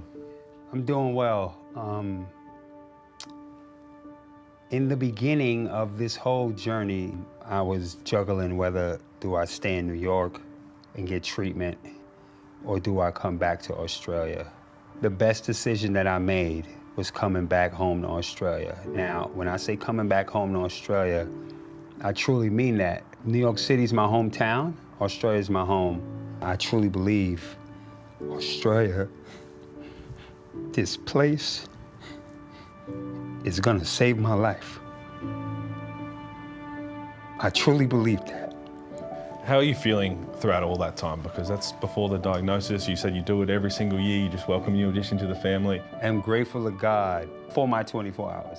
Today can be a great day. You can have a great week, and then it can turn. It didn't hit me then. There was so much going on in such a short period of time, and I was just like, what's happening? Those cramps that I was getting, I had pain medicine, I had painkillers, and they did nothing. My daughter's in college, my eldest, Isabella. Make sure I spend that daddy-daughter time with her. Obviously, with the new addition to the family, we have Gabby as well. And I've messed up in life, I'm not perfect, but I always wanted my mother to be able to say, that's my son. I always wanted my daughter, but my daughters to say, that's my father. The basketball community, the NBL, the Kesselman family, all of that. It seems that you're not fighting alone, we know that. But it's even more than you would have ever dreamt of. 100%. The reception that I've received from everybody, the NBL family, because that's what we are. We are a family, have supported me and showed me so much love. You'd be a fool to leave a place that's showing you this much love and appreciation. You'd be a fool. I ain't no fool. That right there is a special man to all of us and to all of you at home. You can catch the full version of that absolutely fantastic interview at NBL.com. And of course, scan the QR code right there, Corey's fight. We know this stuff isn't cheap. And I know you're watching at home, Corey. I'm not going to cry heading into the halftime, but we love you, mate. We are with you for the fight. If you've ever disagreed with one of Corey's tweets, if he's ever annoyed you, go down and donate to that. And I reckon we'll have plenty of money coming. We absolutely love you, Corey, and we are with you for the fight. But the game that we've got on our hands right now, Melbourne United, they've looked to pull away a couple of times, but Tassie have just held it together and they're within striking range. Oh, no, certainly. And in that first quarter, it really looked like the Tasmanian JackJumpers had found the formula. The tempo was right, Jordan Crawford got going, but then just the points, they dried up. 17 points in that second quarter. It's not enough when you've got such a potent offense that you're dealing with. And the 44 points, yeah, they'd be reasonably happy with that, but trying to find a way to get a little bit more going themselves. And 5 of 13 and 4 of 9. The three-point line's been good to both these teams. But the biggest thing I've noticed in this one is the willingness for the JackJumpers, particularly early, to come on and explore their options on the offensive end, really trying to push the tempo. And they got some advantages out of it. But to me, that plays a little bit more into the United tempo in which they want to play at. Well, we look at the Hungry Jacks highlights right here. One of the keys for Tassie was getting Jordan Crawford into this game, and Derek, he's done just that. He did. He came out early. He got some great opportunities early. He knocked down some shots, and I really thought he set the plate for what was going to be a great feast for the JackJumpers in the first half, but it didn't quite work out that way as we look at the Blackmore shot chart. He was really effective, 5 of 10 from the field, but most of that came in the first quarter. He didn't get much usage in the second quarter, and again, Andrew, that's where things fell apart for the JackJumpers. Melbourne United's system, their defense, and their wave of talent really took over, and that's why they have this 4-point lead. Well, Chris Goulding was the spark plug. He was the best player in game one, and right now he's tracking to that to game two, picking up exactly where he left off. Yeah, he's a tough cover, and prevention's better than cure. When he gets it, he's tough to stop. He sees an early one, go in with the underneath out of bounds play, and there you see it trying to trail him. Got to be more physical when he puts it and take him away from the three-point line. Run him off it. Don't allow him to come off those on-ball screens because or the handoffs, because you can see how quickly he can get his shot up. 13 points at a super efficient 4 of 7 and a perfect 2 of 2 from the three-point line. One thing for sure, Chris Goulding, he goes in and sees the halftime, he sees I'm 2 of 2 from the three-point line. He's going to let it fly. Well, the second half not far away. It's a 4-point lead right now to Melbourne United with the JackJumpers. They're in striking distance and the tensions are high. JLA, McVeigh going head-to-head. Even Jordan Crawford said, I wanted a piece of it. When championships are on the line, the blood starts boiling, and we're seeing that right now. Players hitting the floor. Scott Roth not happy, and I get the feeling we're going to see plenty more action after the break.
Great to have your company for Game 2 of the Championship Series at MyState Bank Arena in Tasmania. We'll be in Melbourne on Sunday for Game 3. It's just a question of what the ledger in this series looks like when we get there. Well, Tasmania need to resist this push that Melbourne United is inevitably going to bring in this third quarter, especially right out the gates, Andrew. There's a good reach by Drimmick. They don't come up with it. Tasmania had it and then lost it.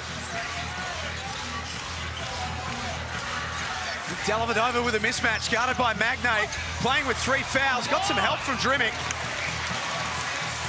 Sloppy. Hands in, good hands by the JackJumpers. Oh, that is a travel. Talk about Jordan Crawford here, Ruck. 13 points in the first quarter. Let's have a look before that, though, as we start. Yeah, I saw him face up to him and just let him know, I'm here. Nothing's going to be easy. Again, I am here. That is tough. Drimmick right in his grill. He wanted to use the screen and go right, and they didn't want to accept the screen. And still a good contest, but he's in a groove right now that's hard to contain. Andrew, it's got to happen before then. Yeah. 16 points for Goulding. 3 of 3 from outside. McVeigh trying to bang in on Travers. 1 of 6 for the night, Jack McVeigh. And Travers at the other end. No basket. Foul on Tasmania.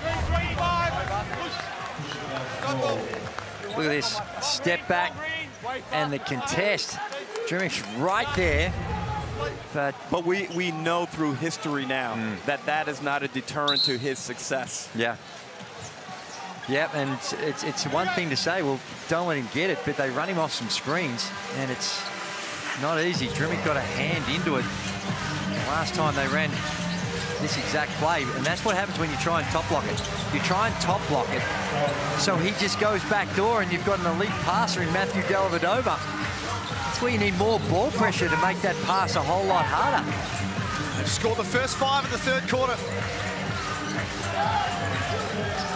Crawford, just a 1 field goal attempt in that second term, lost the handle. Now Illy lays it up. Timeout, Tasmania. Yes. Explosive start by Melbourne United. Here it is. So he top blocks him, so he tries to beat him through the screen, and that's the counter to it. But you couldn't see the ball. The person guarding Matthew Dellavedova, he's got to be forced to protect the ball, and then it's just coast to coast. Shea Illy. Alarm bells ringing for the JackJumpers. And we said at the start of the third, it was going to be about can Tasmania resist this push that was going to come from Melbourne United. Right now, they're failing that test. Andrew, we've got to look at a matchup change against Chris Goulding. It's not working right now with Anthony Drimmick. You've got to try a different body, and because it's senseless to continue this way. Right now, Goulding is on fire. He's 6 of 9 from the field for 18 points. You saw the story at halftime. Corey Homicide Williams, the full chat with Pete Hooley, who did an unbelievable job, Halls, to sit down and capture the emotion, is available at NBL.com.au. You can watch it now, but with the fight that Corey's going through at the moment, the medical bills are building, and in partnership with NBL Assist and the Australian Sports Foundation, the NBL and a group of past players are raising money to help Corey. There'll be a golf day on April the 19th. All donations, I speak on behalf of Corey and his family, are greatly appreciated. Get out there and support it. Great ambassador for the league. Did so much as this league was redeveloping. We owe a lot to Corey. He'll be watching tonight. Look forward to his tweets after the game. White 51.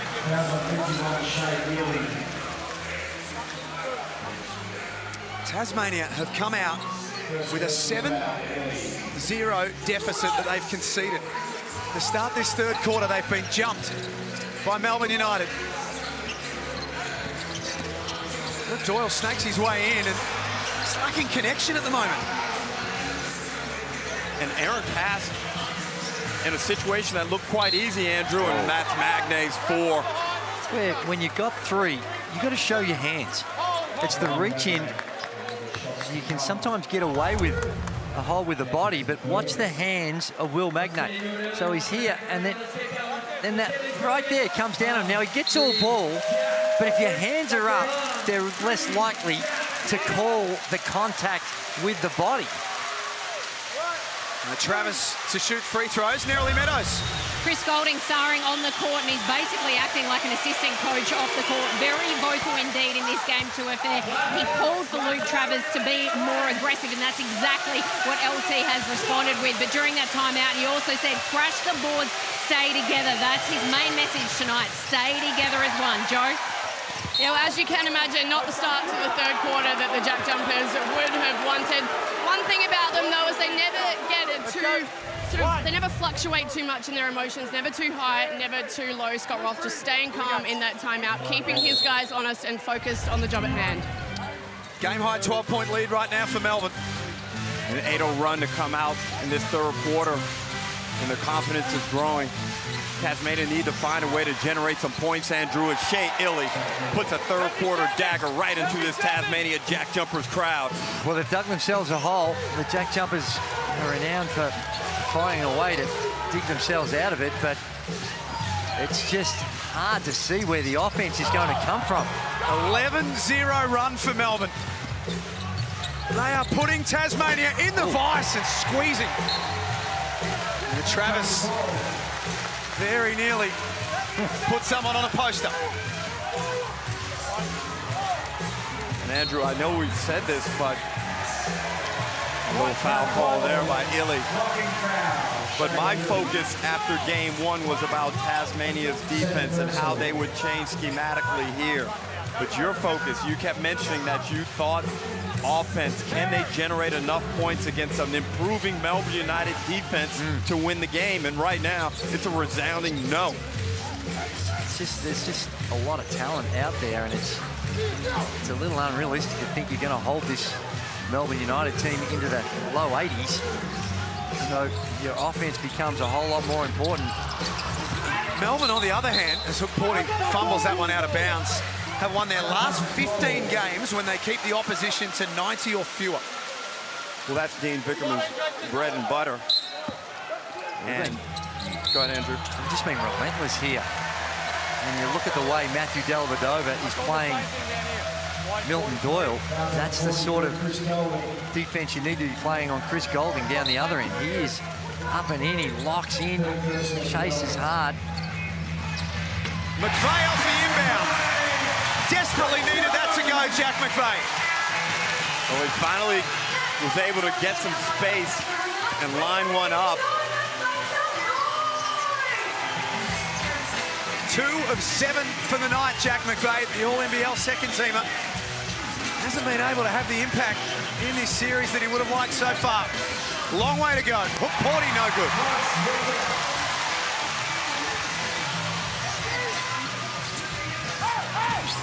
Crawford on the move for Lee, who fumbles that one out of bounds.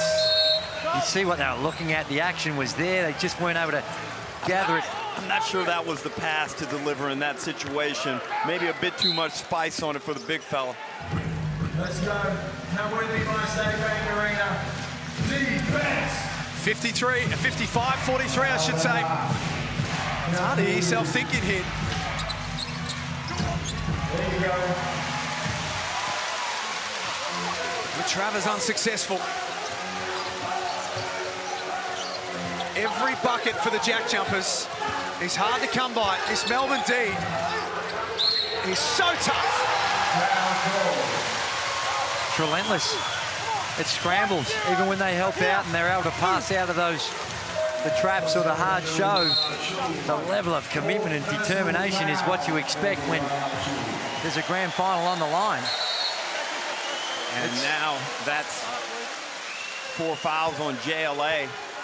Dean Vickerman elects to go with Kyle Bowen in lieu of Ariel Haporti, who's had a very good game. Actually, he's going to leave JLA out there. What's going on here, Andrew? He's definitely got one. He's got 4. It's on our sheet right there. He's 3 of 8.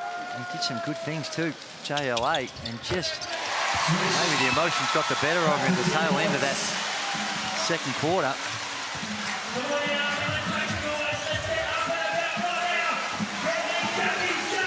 Kyle Bowen out there had 8 rebounds in game 1. Hasn't seen a lot of playing time tonight. They feed Lual-Acuil Jr. Nice pass inside. And a hard foul on Bowen. And that's the effectiveness you can have when you've got an elite shooter, Chris Goulding, with the back screen. They use this play quite regularly, but when you're not prepared to help out off Chris Goulding, if he gets any sort of contact, look at the back screen right there. And then Sean McDonald doesn't want to leave the shooter, and as such, there's no weak side help, and it's a relatively easy opportunity for Bowen. And also, we see the development of JLA as a player. 3 years ago, there's no way he's even thinking about passing that basketball.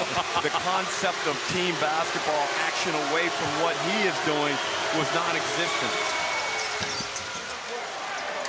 It's unfashionable, but it works for Bowen. 55, 37, 69. His shooting clip for the season is actually not that bad. Oh, boy. And McDonald and McVeigh can't connect. Throw that ball over here to Andrew. We're just seeing an elite level defensive commitment to start this third. 13 turnovers now for the JackJumpers. They average 11 for the season. They are being forced into all sorts of errors by Melbourne. O-board for Lual-Acuil Jr. He's fouled by Lee on the putback.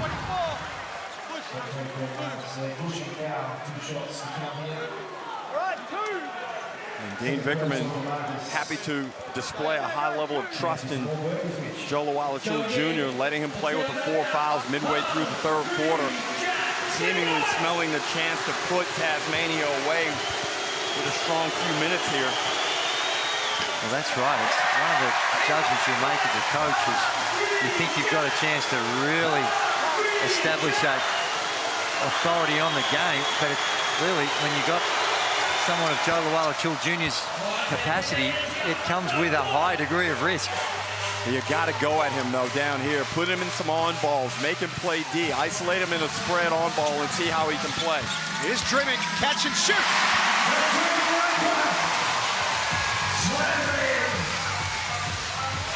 He's holding up his end of the bargain, Anthony Drimmick. His second three of the game after 18 points in game one.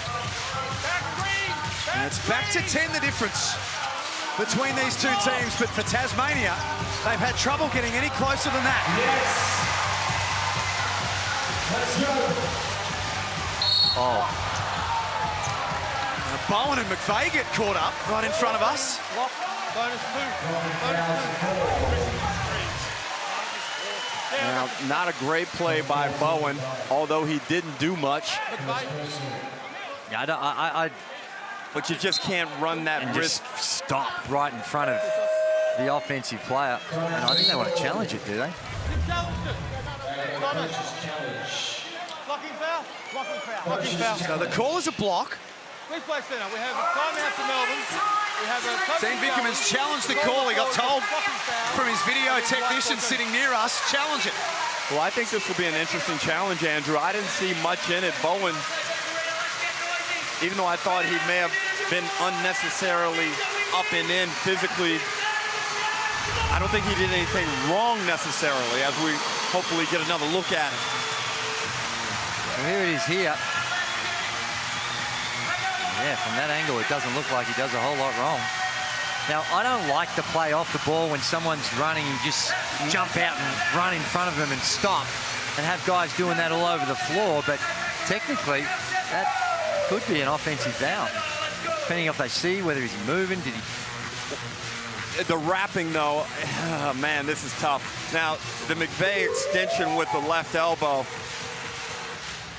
The call, all they're doing now, is this or is this not a charge? Forget about anything else, because you're not allowed it. If they make a mistake somewhere else, it doesn't matter. It's whether or not, was this a charge? Now, if the wrapping caused him and pulled him down on him, well, that clearly would be part of it. Was Bowen still on the move? Well, you are allowed to be moving. You can shuffle, yeah, to some extent. You've got to get into the defensive position. All right, Andrew, since you're not willing to take a stand, I'm going to say the challenge is successful. No support? Well, this is a... if we hadn't heard the call and we were doing this, I would lean towards it being an offensive foul. I'm kind of with you, Derek, but like you say, there's some other factors that are coming into play on this replay. Generally, the longer it takes, the less chance it is of being successful too.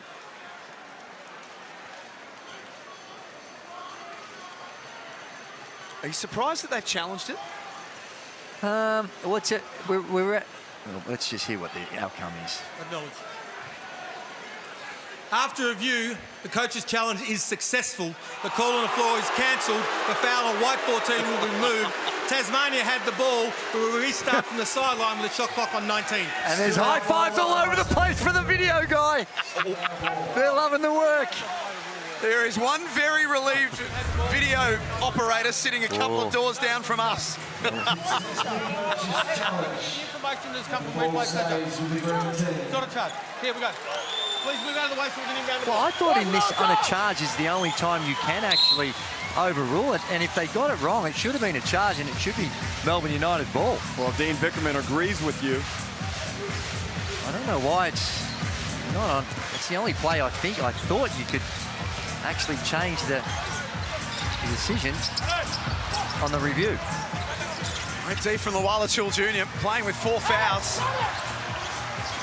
Did well not to give away his 5th that time.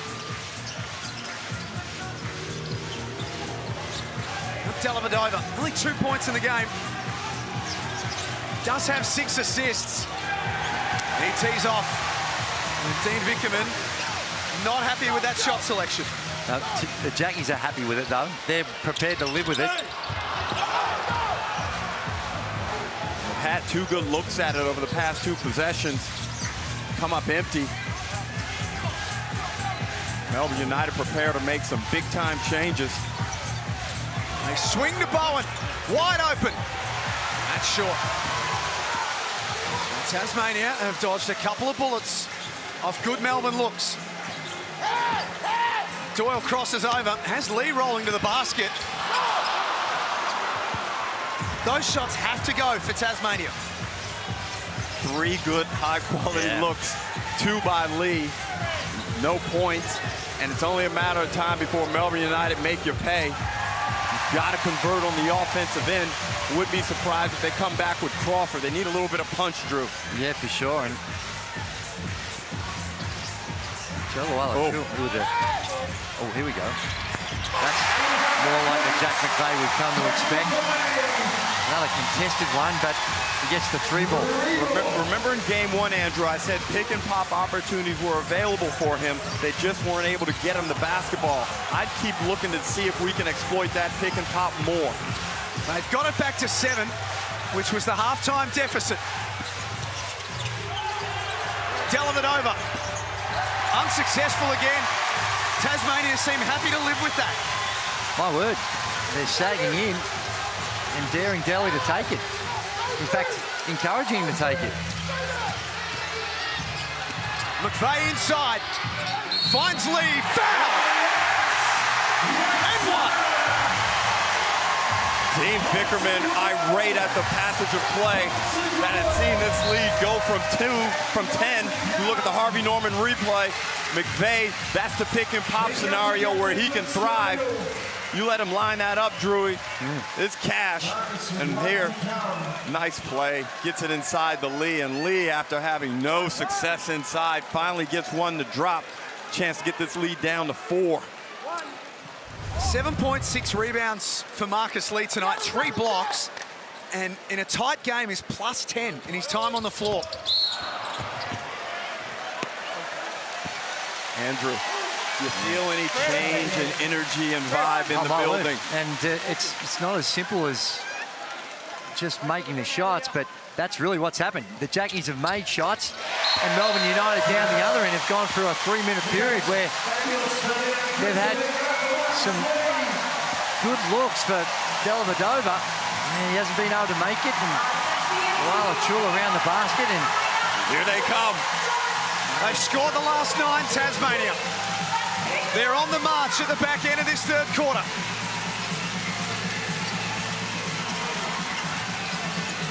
Travers back out to Clark, shot clock at 3. He glides inside, doesn't panic, and finds Hookporty.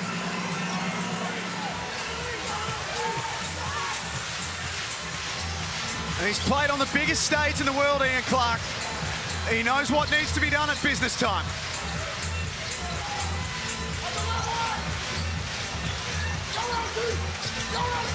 And McVeigh puts it behind the back. Nice deep from Travers. Steindl came up with it. Krislovic scores. And in that set, again, they got to the pick and pop, forced Travers to close out hard on McVeigh, and he was able to make a play. Krislovic claims a foul there against Ely. Got to be better and form a wall at these key times when you're trying to mount a comeback. He was there just a little too late. And there's the recovery there. And just down the other end, there we see Krislovic.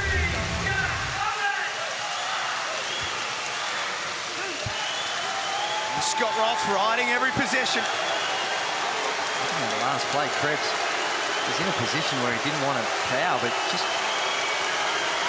Krislovic, not a great free throw shooter. And now Shea Ely misses one. This is a tsunami of pressure that has been coming on with the fans and scoreboard by the JackJumpers.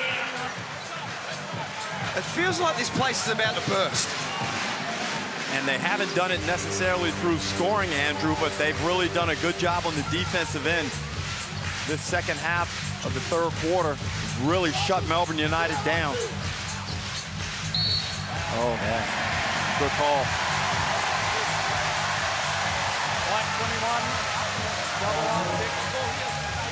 And Jack McVeigh working his way into it, starting to find some looks, getting some usage, trying to have an impact on the game. These two free throws will be major right here. He knocks these down, gets his lead to 3. Let's see if Melbourne United play for 2 for 1. It was an important piece, and you can even see in this period where Jack McVeigh's got his offense going, he's been one of the catalysts to this offensive revival that we've seen from the JackJumpers. These last 5 games at MyState Bank Arena, he scored 20 points or more, Jack McVeigh. He's up to 10 now, and he looms large in this fourth quarter. He got a hand on that one. Lux a fortune into the waiting arms of Dellavedova. Yeah, foot on the line, it was only a 2.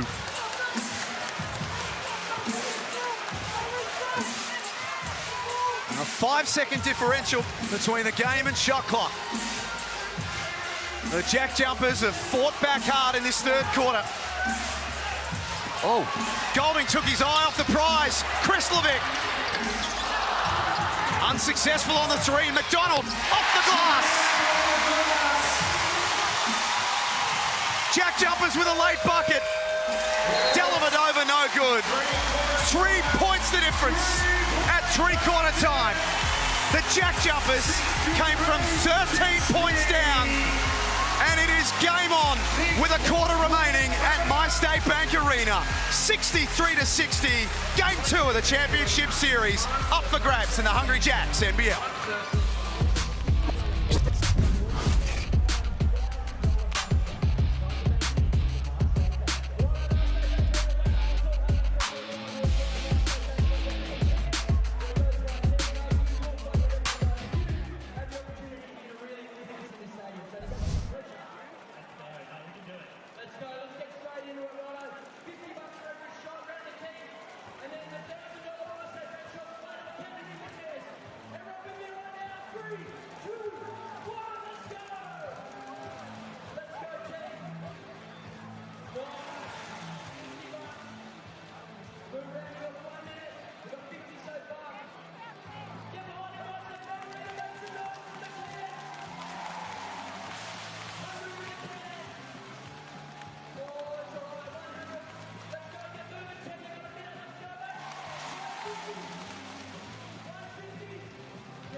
Great to have your company at My State Bank Arena. Three-quarter time in Game 2 of the Championship Series. The Jack Jumpers look just about gone when they trailed by 13 points, but they fought back hard and trailed by 3, 63-60 with a quarter remaining. Well, a big move here by the Jack Jumpers to get themselves back in the crowd. They'll have back in the game. They'll have possession in front of this huge crowd. And Andrew, with JLA in foul trouble, Melbourne United's got to find a way to be tough inside and defend and have foul discipline. They've done a great job on the boards. That's one of the big improvements we've seen since game 1 by the Jackies. They actually lead that category by 2. So another board. Offensive rebound for Jack McVeigh, who steps out of bounds. Nerily Meadows.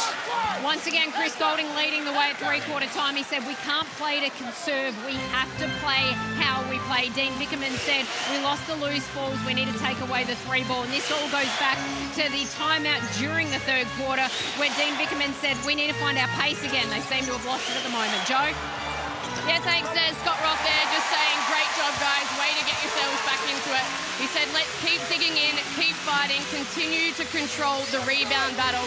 And just one on Marcus Lee. It feels like he's been a catalyst for the JJs in this game, and they are very happy with that play. He stepped up a couple of times in key moments, and I won't be surprised to see him back out there pretty soon. Nerily Meadows and Joe Healy courtside. A point the difference. Travel. And that's a travel. Went a long way, dragged the pivot foot, trying to find that little extra space. And Sean McDonald, his attack on the rim, he's up to 11 points, 5 of 8. This one here gets through and goes underneath full 40. Tasmania haven't led since the score was 31-30.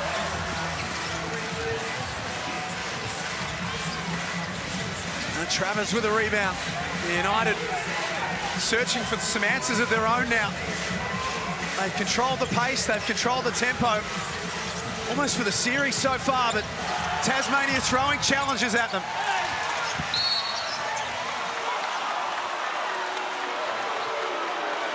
Nine green, push in the back on the rim. McVeigh picks up his second.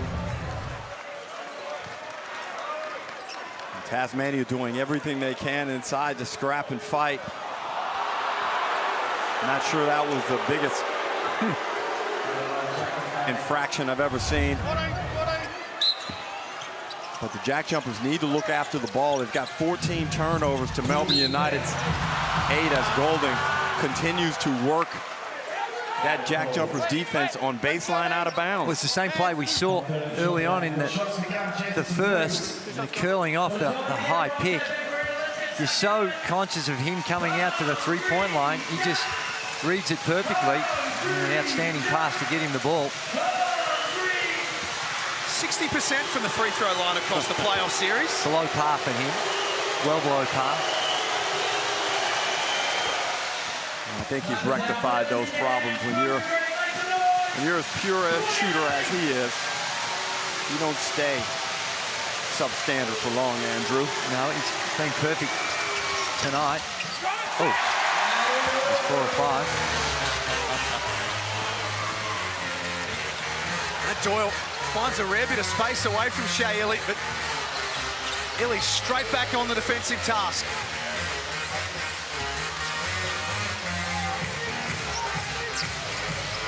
McDonald feeds Jack McVeigh down low. Shot clock at 1, has to shoot. Draws a foul with .5 left on the shot clock. Now they're being patient, Andrew, and allowing switches to occur until they work this ball into a situation, and McVeigh is in a matchup that's favorable to him. I know it was late shot clock, but still, that's good offense and getting the ball to him where he can take advantage. He had an advantage, and when it was that late in the shot clock, it's an opportunity to someone to come down there and help out, because he had that advantage on Shea Illy, very crafty around the basket, and there was no second guessing on what he was going to do, because he had to. There was no time left on the clock, and we've got a tight ball game. 64 apiece. Game 2 of the Championship Series. We'll be back in Melbourne on Sunday for Game 3.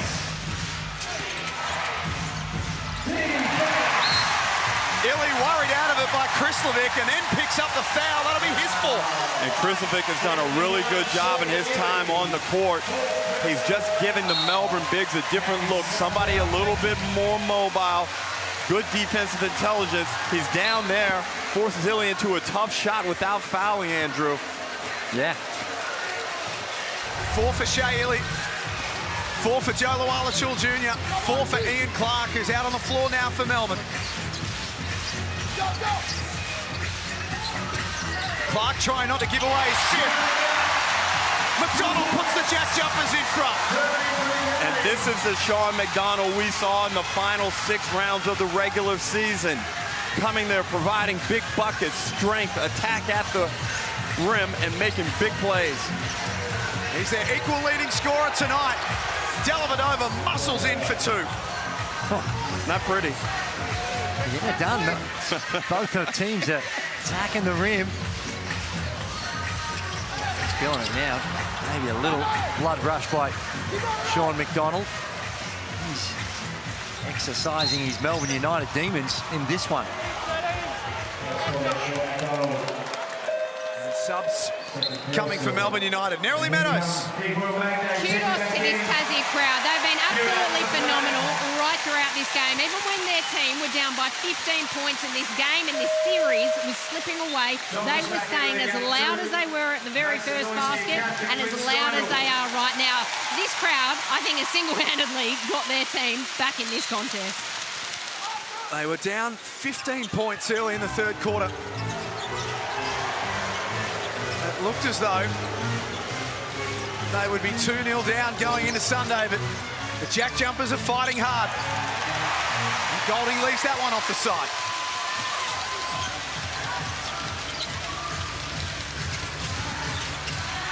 And McVeigh finds Magnay underneath.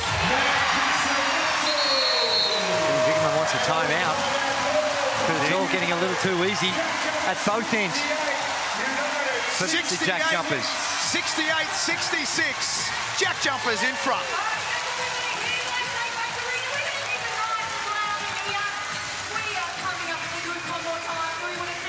Is foul trouble starting to become a problem for Melbourne now? Well, JLA could provide no resistance inside against Magnay, Andre. Yeah, just gave it up, and that makes you wonder this early, is it worth having him out on the floor if that's all that he can provide you? Because McDonald's getting to the paint now. Opportunities at the rim are going to continue to present. No, that's right, but I think Dean Vickerman's looking to try and find some offense. They've just smothered them after an explosive start in the third. Since that first 4 or 5 minutes of that third period, the scoring has completely dried up for Melbourne United. And I'm incredulous at where we find ourselves. JJ's by 2.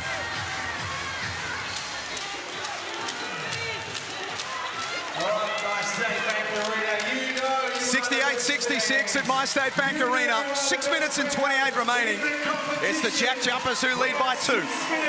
And they look a totally different team. When you look at their body language on the floor, their chests are puffed. Jack McVeigh now feels like he's a part of this series. He's made big plays in this second half and resurrecting the JackJumpers' hopes in this game. Well, they got Drimmick on Clark now, and Sean McDonald's got the assignment on Chris Goulding. And Goulding got away from McDonald. Great Doyle hustle. takes care of the rebound. Fantastic hustle to get that ball.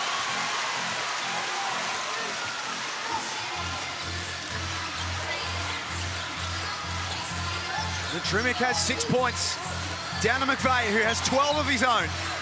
Again, happy to work that shot clock down. All the way to 2. Offensive rebound, Magnay. McVeigh steps back.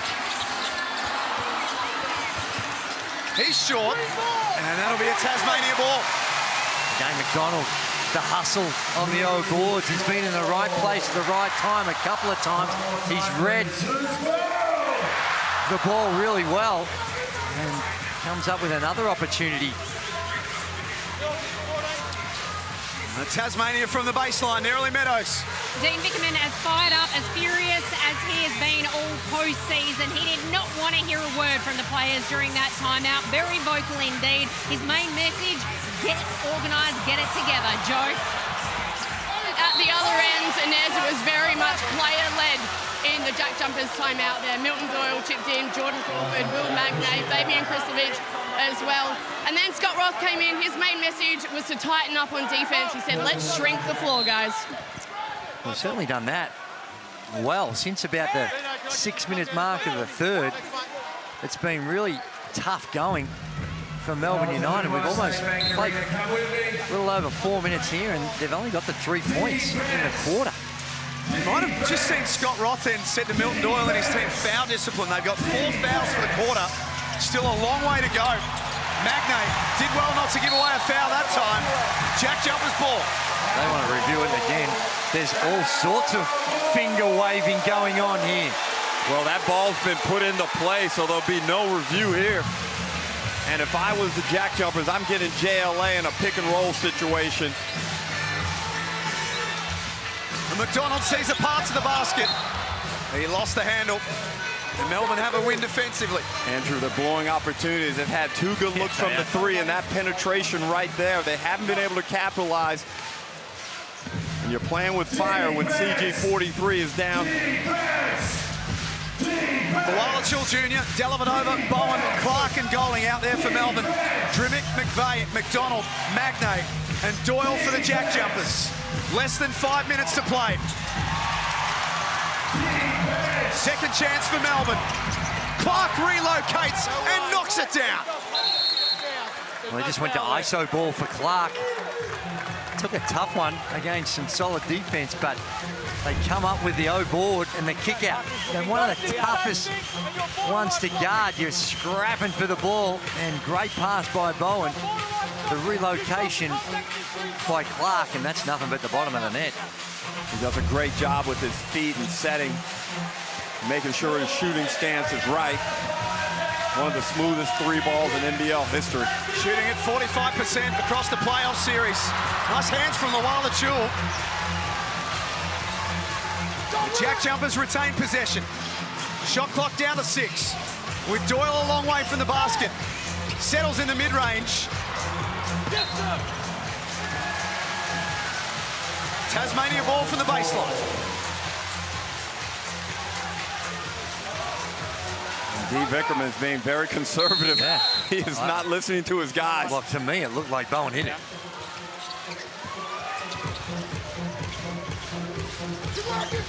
Melbourne by 1. Doyle this time from the free throw line. I like the fact that they're getting Joe Lual-Acuil in those on balls because he just doesn't want to guard now. We saw him really conservative around the rim, and even when they're pulling up for that mid-range, he's barely got a hand up. How long do you leave that, Drew, if Lual-Acuil Jr. essentially can't play D? Well, I think they like him out there because they need some offense. Wow. Dellavedova out of bounds. Dally just pulled his way to the basket and missed probably one he should have made. And while Melbourne United can't capitalize on that possession, the scrap and the hustle of Daly doesn't pay off. Melbourne United are playing a lot of different bodies. Speaking of bodies, Dellavedova struggling on the sideline. No Jordan Crawford out there, still anchored to the 13 points he had at quarter time. And that's what I was going to say, Jack. Scott Ross going with a limited rotation. Ely looks up ahead. No numbers in support. Decided to go himself. Tough to get a bucket right now, Drew. Melbourne all the way down to 36% from the field.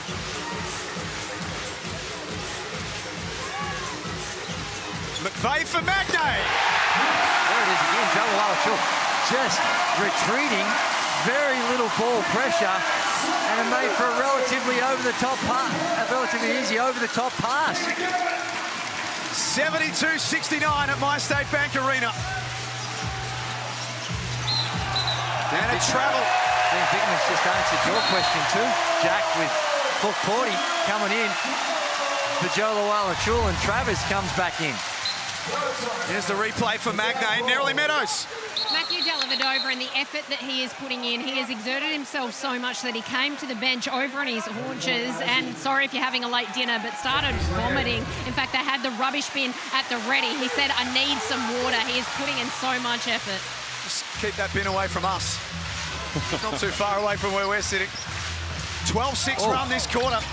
Make that 14-6. Timeout, Melbourne. 74-69 with 2.5 to play. Well, Andrew, it's just a matter of a team finding something that's working, and now they've got their confidence up. Jack McVay is feeling it with one of his awkward moves to the cup, finishes with the left. That's one of the greatest fakes you can have.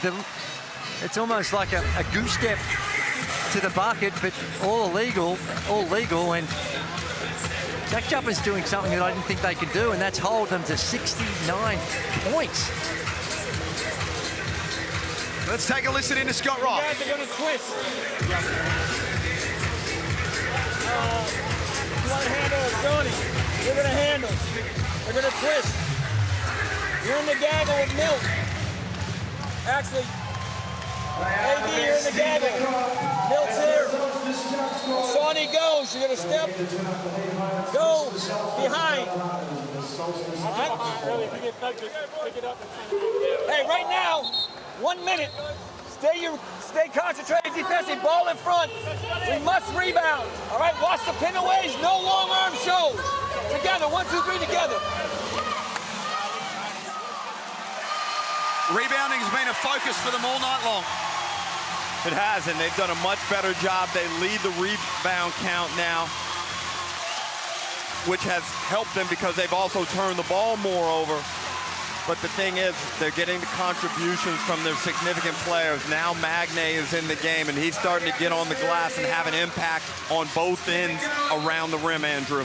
Yeah, it is, and he got him going when all looked pretty bleak. 15 or so down, knocks down a couple of free balls and ignited the JackJumpers offense. Still no Crawford for Tasmania. They stay with McDonald. That doesn't go for Goulding. 5-point lead after trailing by 15 points early in the third quarter. Here's McVay. And Clark with the rebound and wants to get things moving for Melbourne. Illy with the layup. Melbourne, that's only their 7th and 8th points of the quarter.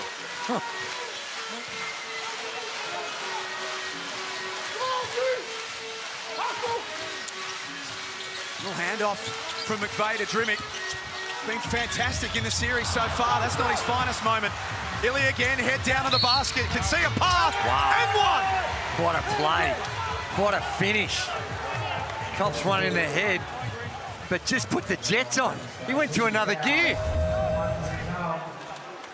And you talk about getting from A to B. Shea Illy, B right in your face. Finishes at the rim. Contact, massive play from Melbourne United. Illy goes to the line to shoot one to tie this one up. He went by 3 of them just with sheer pace. Shea Illy.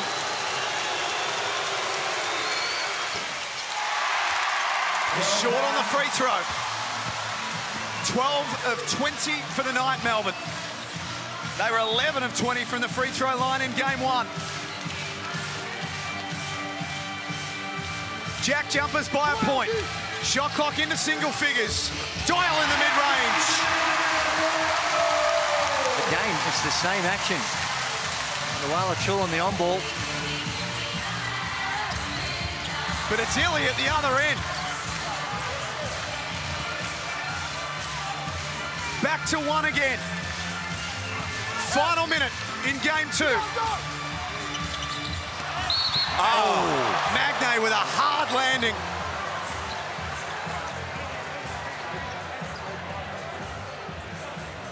We could feel that thump from where we were sitting. High intensity as both guys go after this Doyle miss. Illy winds up underneath Magne.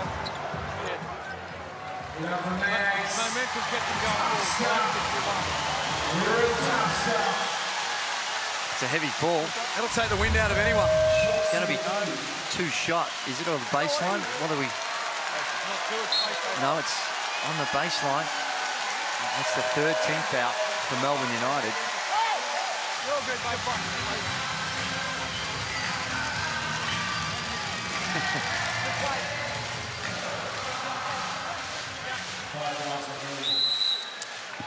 And 5 fouls for Shea Illy, so his night is done. And that's massive because he's been huge in the final 90 seconds. Scott Roth unhappy with the scorer's table, trying to call for a timeout, but in their defence, it's impossible to hear what's going on at the moment. And this snooze timeout, Drew, is vital for Tasmania. Ball out underneath the basket, 14 on the shot clock. Needs to come up with something sound and make sure they get it to their best 2 players in some type of action. Well, that's right. He's burnt this one because he knows how much of a big play this year's coming up. You get a score on here, puts an enormous pressure on the Melbourne United. And Milton Doyle's been going the last minute or so. It suggests it's going to feature him in the action. Well, he's been doing a really good job of creating separation and space and forcing a lot of help from JLA on that last play, which led to that offensive rebounding situation. And JLA's been giving him a lot of space, and when you're in a drop situation and you're playing catch-up, he's got that size where you're coming from behind and trying to intimidate him, but I think JLA's got to be a little higher if he's going to stop that, because he's making that mid-range jump shot efficiently, particularly in that middle third of the floor. He missed the last one, but that was on the sideline. And if he does come higher, Drewy, well, then that needs to trigger Magne to release earlier.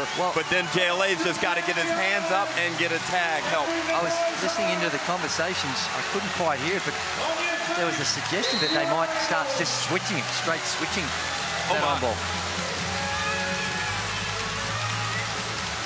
Magne with a handoff for McVeigh. The lob underneath, blocked by Travers. Wow, Travers. What a play. Had 4 of them in game 1. Comes up with a huge defensive play here. Melbourne to take the lead back. Drimmick dives on the loose ball. Tough pass by Clark. That shot was easier than the pass. He tried to thread the needle through 3 people. This is the one down the end. Look at Travers. That is just desperation play. And down here, Scott McVeigh, only 3 guys in there trying to get it to Lual-Acuil Jr. And great job by JLA not to foul in that situation also. Still out there with 4 fouls. 38 seconds on the game clock, 14-second shot clock. Sold out crowd. Been an enormous week for Tasmanian sport. This would cap it off nicely for them with a win tonight.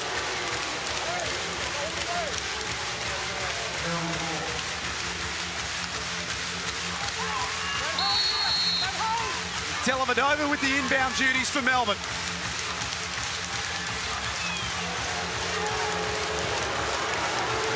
Lual-Acuil Jr. Through Magne. Offensive foul. And that'll be JLA's night done.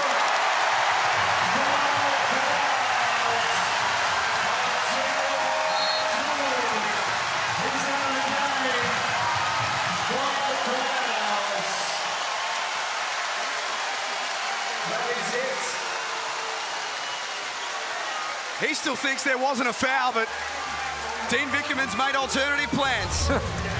Well, he certainly went with intent, Andrew. That's a charge. That's good. Drops the shoulder and extends with the elbow. Textbook.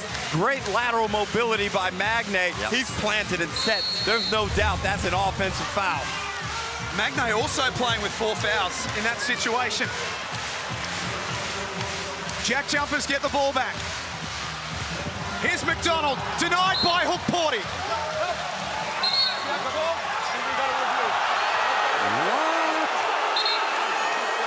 looked like the referee pointed the wrong way and head faked the entire stadium.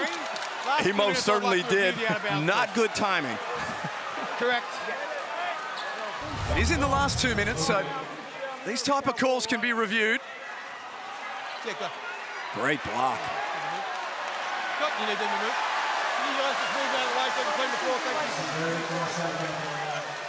Good hand, and then does it catch Luke Travers on the way out?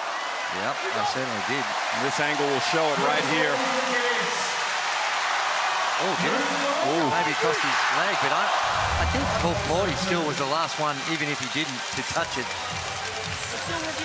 Certainly hard to tell, hard to overrule it based on that evidence that we saw anyway. Well, again, they find themselves in a situation, Andrew, baseline out of bounds, 13 on the clock. 11-second difference between the game clock and the shot clock. 1 point lead of the JackJumpers. Melbourne United still got a timeout. It's just, I think if they do score here, that Dean Vickerman would use it. Well, with this alignment, you look at McVeigh probably coming off to the corner to receive that ball. Confirmation. That's a Tasmania ball.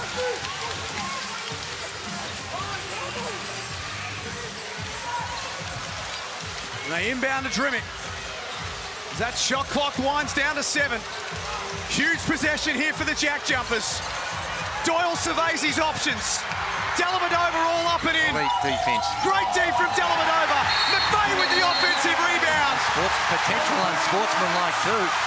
That was elite defense by Matthew Dellavedova. They just weren't able to come up with the defensive board.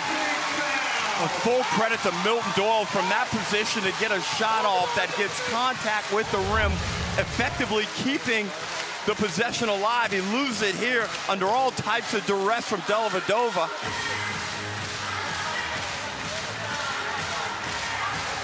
Is that unsportsmanlike, Drew? It's hard. If it's me judging it, no. No way. Certainly not at this. They've been in. It'd be a tough one to upgrade that. You say, well, I'm just trying to put pressure on the pass. It didn't seem like there was excessive or any sort of head contact. Was there a play at the ball? Well, yeah, he's trying to stop the pass coming out. So, have a look. Now, I think the intent is to foul, but he makes a play to say, I'm just trying to stop the pass out. You know, I wouldn't be surprised. I don't agree with it, but I wouldn't be surprised if this does get upgraded.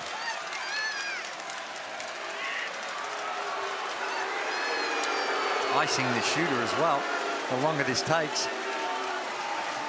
A replay center taking a very, very long time to look at this. It's going to get upgraded. It is. Oh, my. Wow. Andrew, I do not agree with that call. I don't think that's in the spirit of what we're trying to get done here. It's a foul, yes, but unsportsmanlike. Come on, let me hear your reasoning. No, I agree. That's what I said. If it's my judgment, it's not, but maybe to the letter of the law, it is, but there just doesn't seem to be any justice in that. And like you say, I know it doesn't count for anything, but spirit of the game,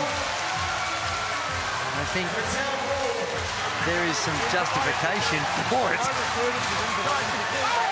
2 in possession for the JackJumpers, who have a 3-point advantage with 8 seconds remaining.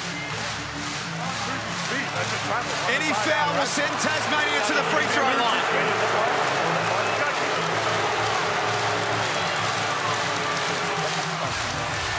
Dellavedova still arguing his case with the officials. What he's trying to do is remind the official that you can travel on the sideline. So he's just letting him know, just have a look at his feet and clarifying what he can actually do.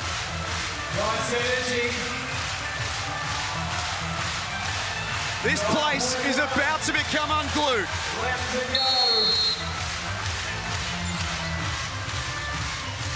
Doyle's got to get this thing in. He does to McDonald. Oh, my. Who's nearly lost the ball. Dellavedova. And Clark hustle for it. Possession arrow St. JackJumpers way. They did everything they could possibly do to come up with it. Not quite there. Melbourne United think it was a quick whistle on the jump ball. That's called by JackJumpers, who, by the way, led this by 3 points. Clark had dribbled him, McDonald, I should say, dribbled himself into a cul-de-sac. That was a very quick whistle on the jump ball. You called it, Andrew. I agree with Delhi. They had possession. He had ripped that ball away and was looking for a teammate to offload it to. Fortune favors the JackJumpers. If you're a United supporter still watching at home, there's plenty of time. But it's Tasmania in possession after the snooze timeout. Gonna need some missed free throws or a steal off the inbound and then load one up from 3. Right now. Yeah, the odds are stacked against them, but we've seen some strange things unfold in this venue. Go back to that game against the Illawarra Hawks during the regular season.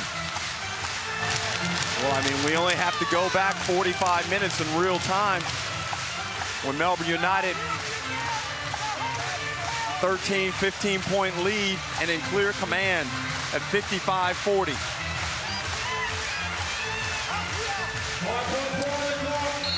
.4 seconds remaining.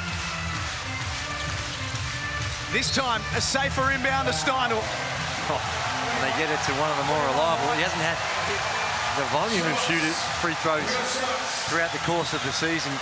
Well, Drew, I'd give him a lot. I'd give him a Lifetime Achievement Award at this point.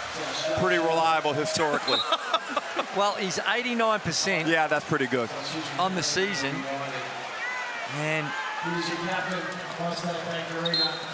if I had my choice of who I'd want to be shooting these, I think he'd be first in line. Well, the captain of this JackJumpers outfit from day one. Really just need to make one, should be enough to do it. Look at the angst on everyone's faces in this building. Just wanting one free throw to, I'm not sure what that is, why the salute, but. A hush. And it's a 2-possession game.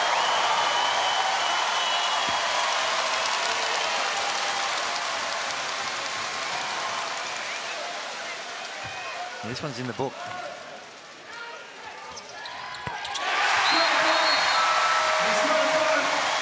Dean Vickerman calls a timeout. 5 points the difference with 5 seconds remaining. Andrew, we did not think that 80 points would be enough to win this basketball game. I am absolutely astonished at this result and how the JackJumpers have been able to muster the resilience to come out and hold down this high-powered Melbourne United offense in this second half. And the decision to shelve Jordan Crawford. Major decision. And they go with Sean McDonald, who's delivered with a 13 point, 6-11 from the field, and he's played almost 30 minutes. And even despite that explosive first quarter that Jordan Crawford had, they just felt that defense was going to be the way they're going to get it done. And ultimately it has been 75 points for this Melbourne United team. Jack, you got the numbers in front of you. That's got to be one of their lowest scores in the entire season. And it breaks the run of Melbourne that we mentioned earlier. They won 15 in a row when they keep a team below 90. But you look at Scott Roth, he's pulled little strings and correct strings in this second half. Krislovic came in and gave a fantastic contribution. When to put Magne back in the game, the timing was perfect. Needless to say, Melbourne need a very quick bucket. Flynn Cameron into the game. He's fouled and will head to the free throw line. Push. Got bonus. Well, the problem that Melbourne United have got is even if they make these two, they commit a foul. They have no more timeouts left. Playing his first championship series, Flynn Cameron Hasn't played an enormous role across the playoffs, it's got to be said, but he is a future star of this competition. Tough situation to come into when you've played, what, 5 seconds in the contest.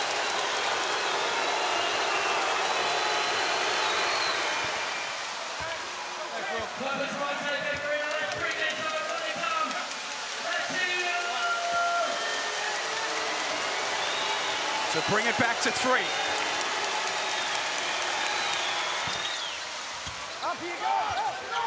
Now you've got to wait till the ball's in bounds before you can foul. They inbound to Doyle and wipe a couple of more seconds off the clock. And such a huge figure in their second half comeback will walk to the other end to seal the game. And Andrew, we've seen championship series turn on events. And what appears to be true 1 hour ago is no longer true. No, they've held serve. You and I predicted that this was the likely outcome, but it's the way in which they've done it. Yeah. Digging themselves such a huge hole at the start of that third. Getting, what was it, 15 down? Yep. And then we said at the time that the resilience of this Jack Jumpers team has been on show all season. And again here tonight on the biggest stage, Hold on.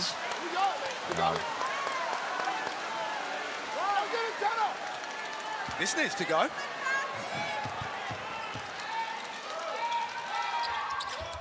Oh my. Short. A chance for Melbourne.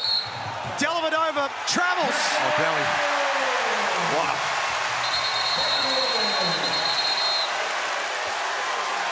Anthony Drimmick wanted to let him know about it too. A travel. Well, this Finnish Delhi is going to look back on this and see that unsportsmanlike, think, gee, I was a little hard done by. And now this one here, let's have a look. There it is. It's a travel. It is a travel. Okay, ball. Thank you. And actually, it was a good defensive play. He just needed to get him. Yes, get he the needed ball to put out that of his ball hands. out. Yeah. No hole here before the inbound. Where's the inbound? Well, they had a chance. For a brief second, there was an opportunity. Now you just throw this ball up at the rim, Andrew.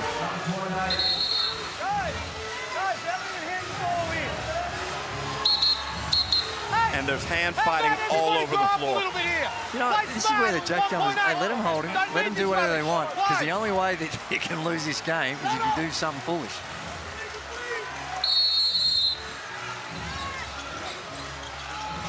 Jack Jumpers need to inbound safely.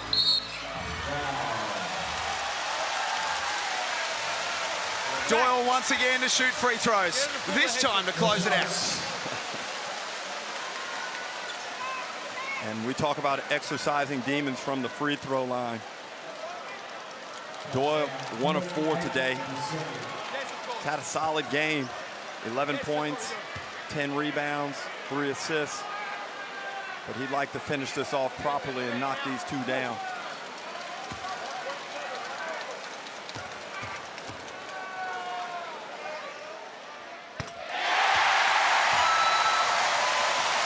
That's your ball game. Get on the football team. We're just trying to broadcast the game, mate, if you wouldn't mind. 5 points the difference. This one's in the book. Tasmania, live the mantra and defend the island. What a game. We head back to Melbourne on Sunday, 1 apiece in the championship series. In one of the great performances of this season, the Jack Jumpers, backs truly up against the wall. Whatever cliche you want to use, 1 foot in the grave, Andrew. Well, Derek, they were able to do it with their they held Melbourne United to 33 points in the second half, 19 in the third, 14 in the fourth. That is no easy feat when you look at the talent that's out there, and it was a gutsy, determined, and some of the decisions that Scott Roth had to make were going to be tough ones. You're balancing it between your offense and your defense. He erred on the side of his defense, and it paid off. And with Chris Goulding cooking early, he had 18 points. You know, midway through that third quarter, finishes with 19. So have they found a way to defend Chris Goulding? That remains to be seen. 82-77, the final score. This series is well and truly alive.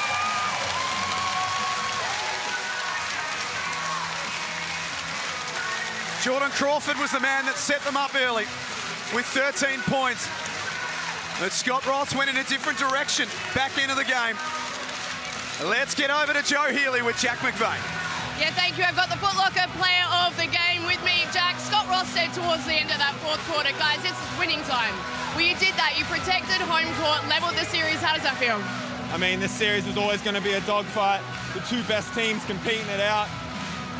And we go there on Sunday with a hard-fought victory at home. Is that the best offensive rebound of your career down that end towards them? Maybe. We'll take it. Any way to get the win. I can't make my shots right now, so just finding ways to impact winning. Well, it was a real collective effort by the team. Different guys stepped up at different moments. JC started incredibly well. You had your moments, Marcus, as well. How proud are you of the team? I mean, that's Jack Jumper basketball. That's what we do. That's what we've been working towards all year. And it's finals time. It's those guys that win games, that step up in the big moments, and we're going to need a lot more of it. Well, congrats on this. Enjoy it, and good luck on Sunday. Appreciate it. Thank you. Nez, over to you. Got Marcus Lee with me. Marcus, down by 15 points during that third quarter. This crowd, the way they lifted, and even your coach close to tears towards the end there. What are your emotions right now? We do what I said in the beginning of the game. We don't give up. We keep fighting, and we take our boxes one step at a time. Defensively, holding a quality side like Melbourne United to below 80 points. What does that say? I couldn't hear you. Defensively, holding Melbourne United, I'm too short, sorry, to 77 points. What does that tell you? It shows why we're the best defensive team in the league. We made a point to just not give up those fast points, and that's what we did. And just finally, there was one play from you, a block on JLA, and then you finished it at the other end with a big dunk. Can you just talk us through that, please? It was a blur, but man, I give that all my team. They got that job done, and I'm just trying to do my job. Man, that was end-to-end stuff from you. Well done tonight. Thank you. Marcus Lee was a big figure in the win. The Jack Jumpers go home happy tonight. Winners 82-77. Their first championship series victory. They square it away at one apiece.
Well, it was drama from start to finish. The JackJumpers down 15 points. The series almost on the line, irretrievable if you go down 2-0. But they fought their way back, lit this crowd up, and Tasmania, they go to bed a very, very proud state. The way the JackJumpers fought their way back in, and we are level, in the words of Scott Roth, Island defended. Well, it was a slugfest for a lot of the game, and I reckon Melbourne United will look back on those couple of minutes before half-time and think that they could have done a whole lot better with some of the fouls, because the Joe Lual-Acuil getting into foul trouble was a big issue, and particularly the way in which it restricted him on the defensive end. But it's the rebounder. The rebounding count, 51-42. They lose the game one on the rebound count by 14. They win this one, and ultimately they win the game. And Milton Doyle started to find a little bit of rhythm. Jack McVeigh found his way into the game. And I thought overall the defense really got strong by the JackJumpers. The key is, though, Andrew, have they found a way to defeat Melbourne United in Melbourne? Well, that's going to be the big question. I think they found the formula of what they could do on the defensive end. And if it's a grind, if they can keep it into the 80s, then absolutely they have a chance. Well, it was the last quarter defensive efforts. We look at the match stats right now. 82-77, a 5-point win, keeping this series alive. 51-42, you mentioned, Andrew, on the boards. Well, I thought this was the first true playoff-style basketball game that we've had in a while. Usually games are like this in the 80s, but we've had some 100-point games where it's been an offensive shootout. So it was good to see the old school defense come back into play. Well, Game 3, Sunday, 5:30 p.m. The series at leveled. Your major takeaways here that you're going to take into Game 3? Well, the resilience of the JackJumpers. Yeah, we said before the start of the game, we gave the advantage to the Jackies, but when you dig a 15-point margin and hole, it's hard to dig your way out of it, but they did. They found a way, and they should be complimented for it. And now can Tasmania bounce back? They got hit. Now they hit back. Melbourne United are going to come back even stronger. How can the JackJumpers respond to that? Well, many expected both teams to hold home court, but 15 points down. What does that mean, being 15 down and fighting your way back in? The confidence and momentum that they're rolling into this Game 3 with. You need to do it with your offense because you need to play catch-up, but they did it with their defense. Jordan Crawford, they sat him, and they went with Sean McDonald with a bit more size and power on the defense, and ultimately that had a big impact on the win. Well, an unbelievable performance from the JackJumpers. 15 points down. Midway through the third quarter, they fought back, and they did it at the hands of the unknown. Sean McDonald, the most improved player. That man, Jordan Crawford, he lit it up in the first quarter, went almost scoreless since then. But I'll tell you what, if Game 3 is anything like Game 2, 5:30 on Sunday, we're in for a real show.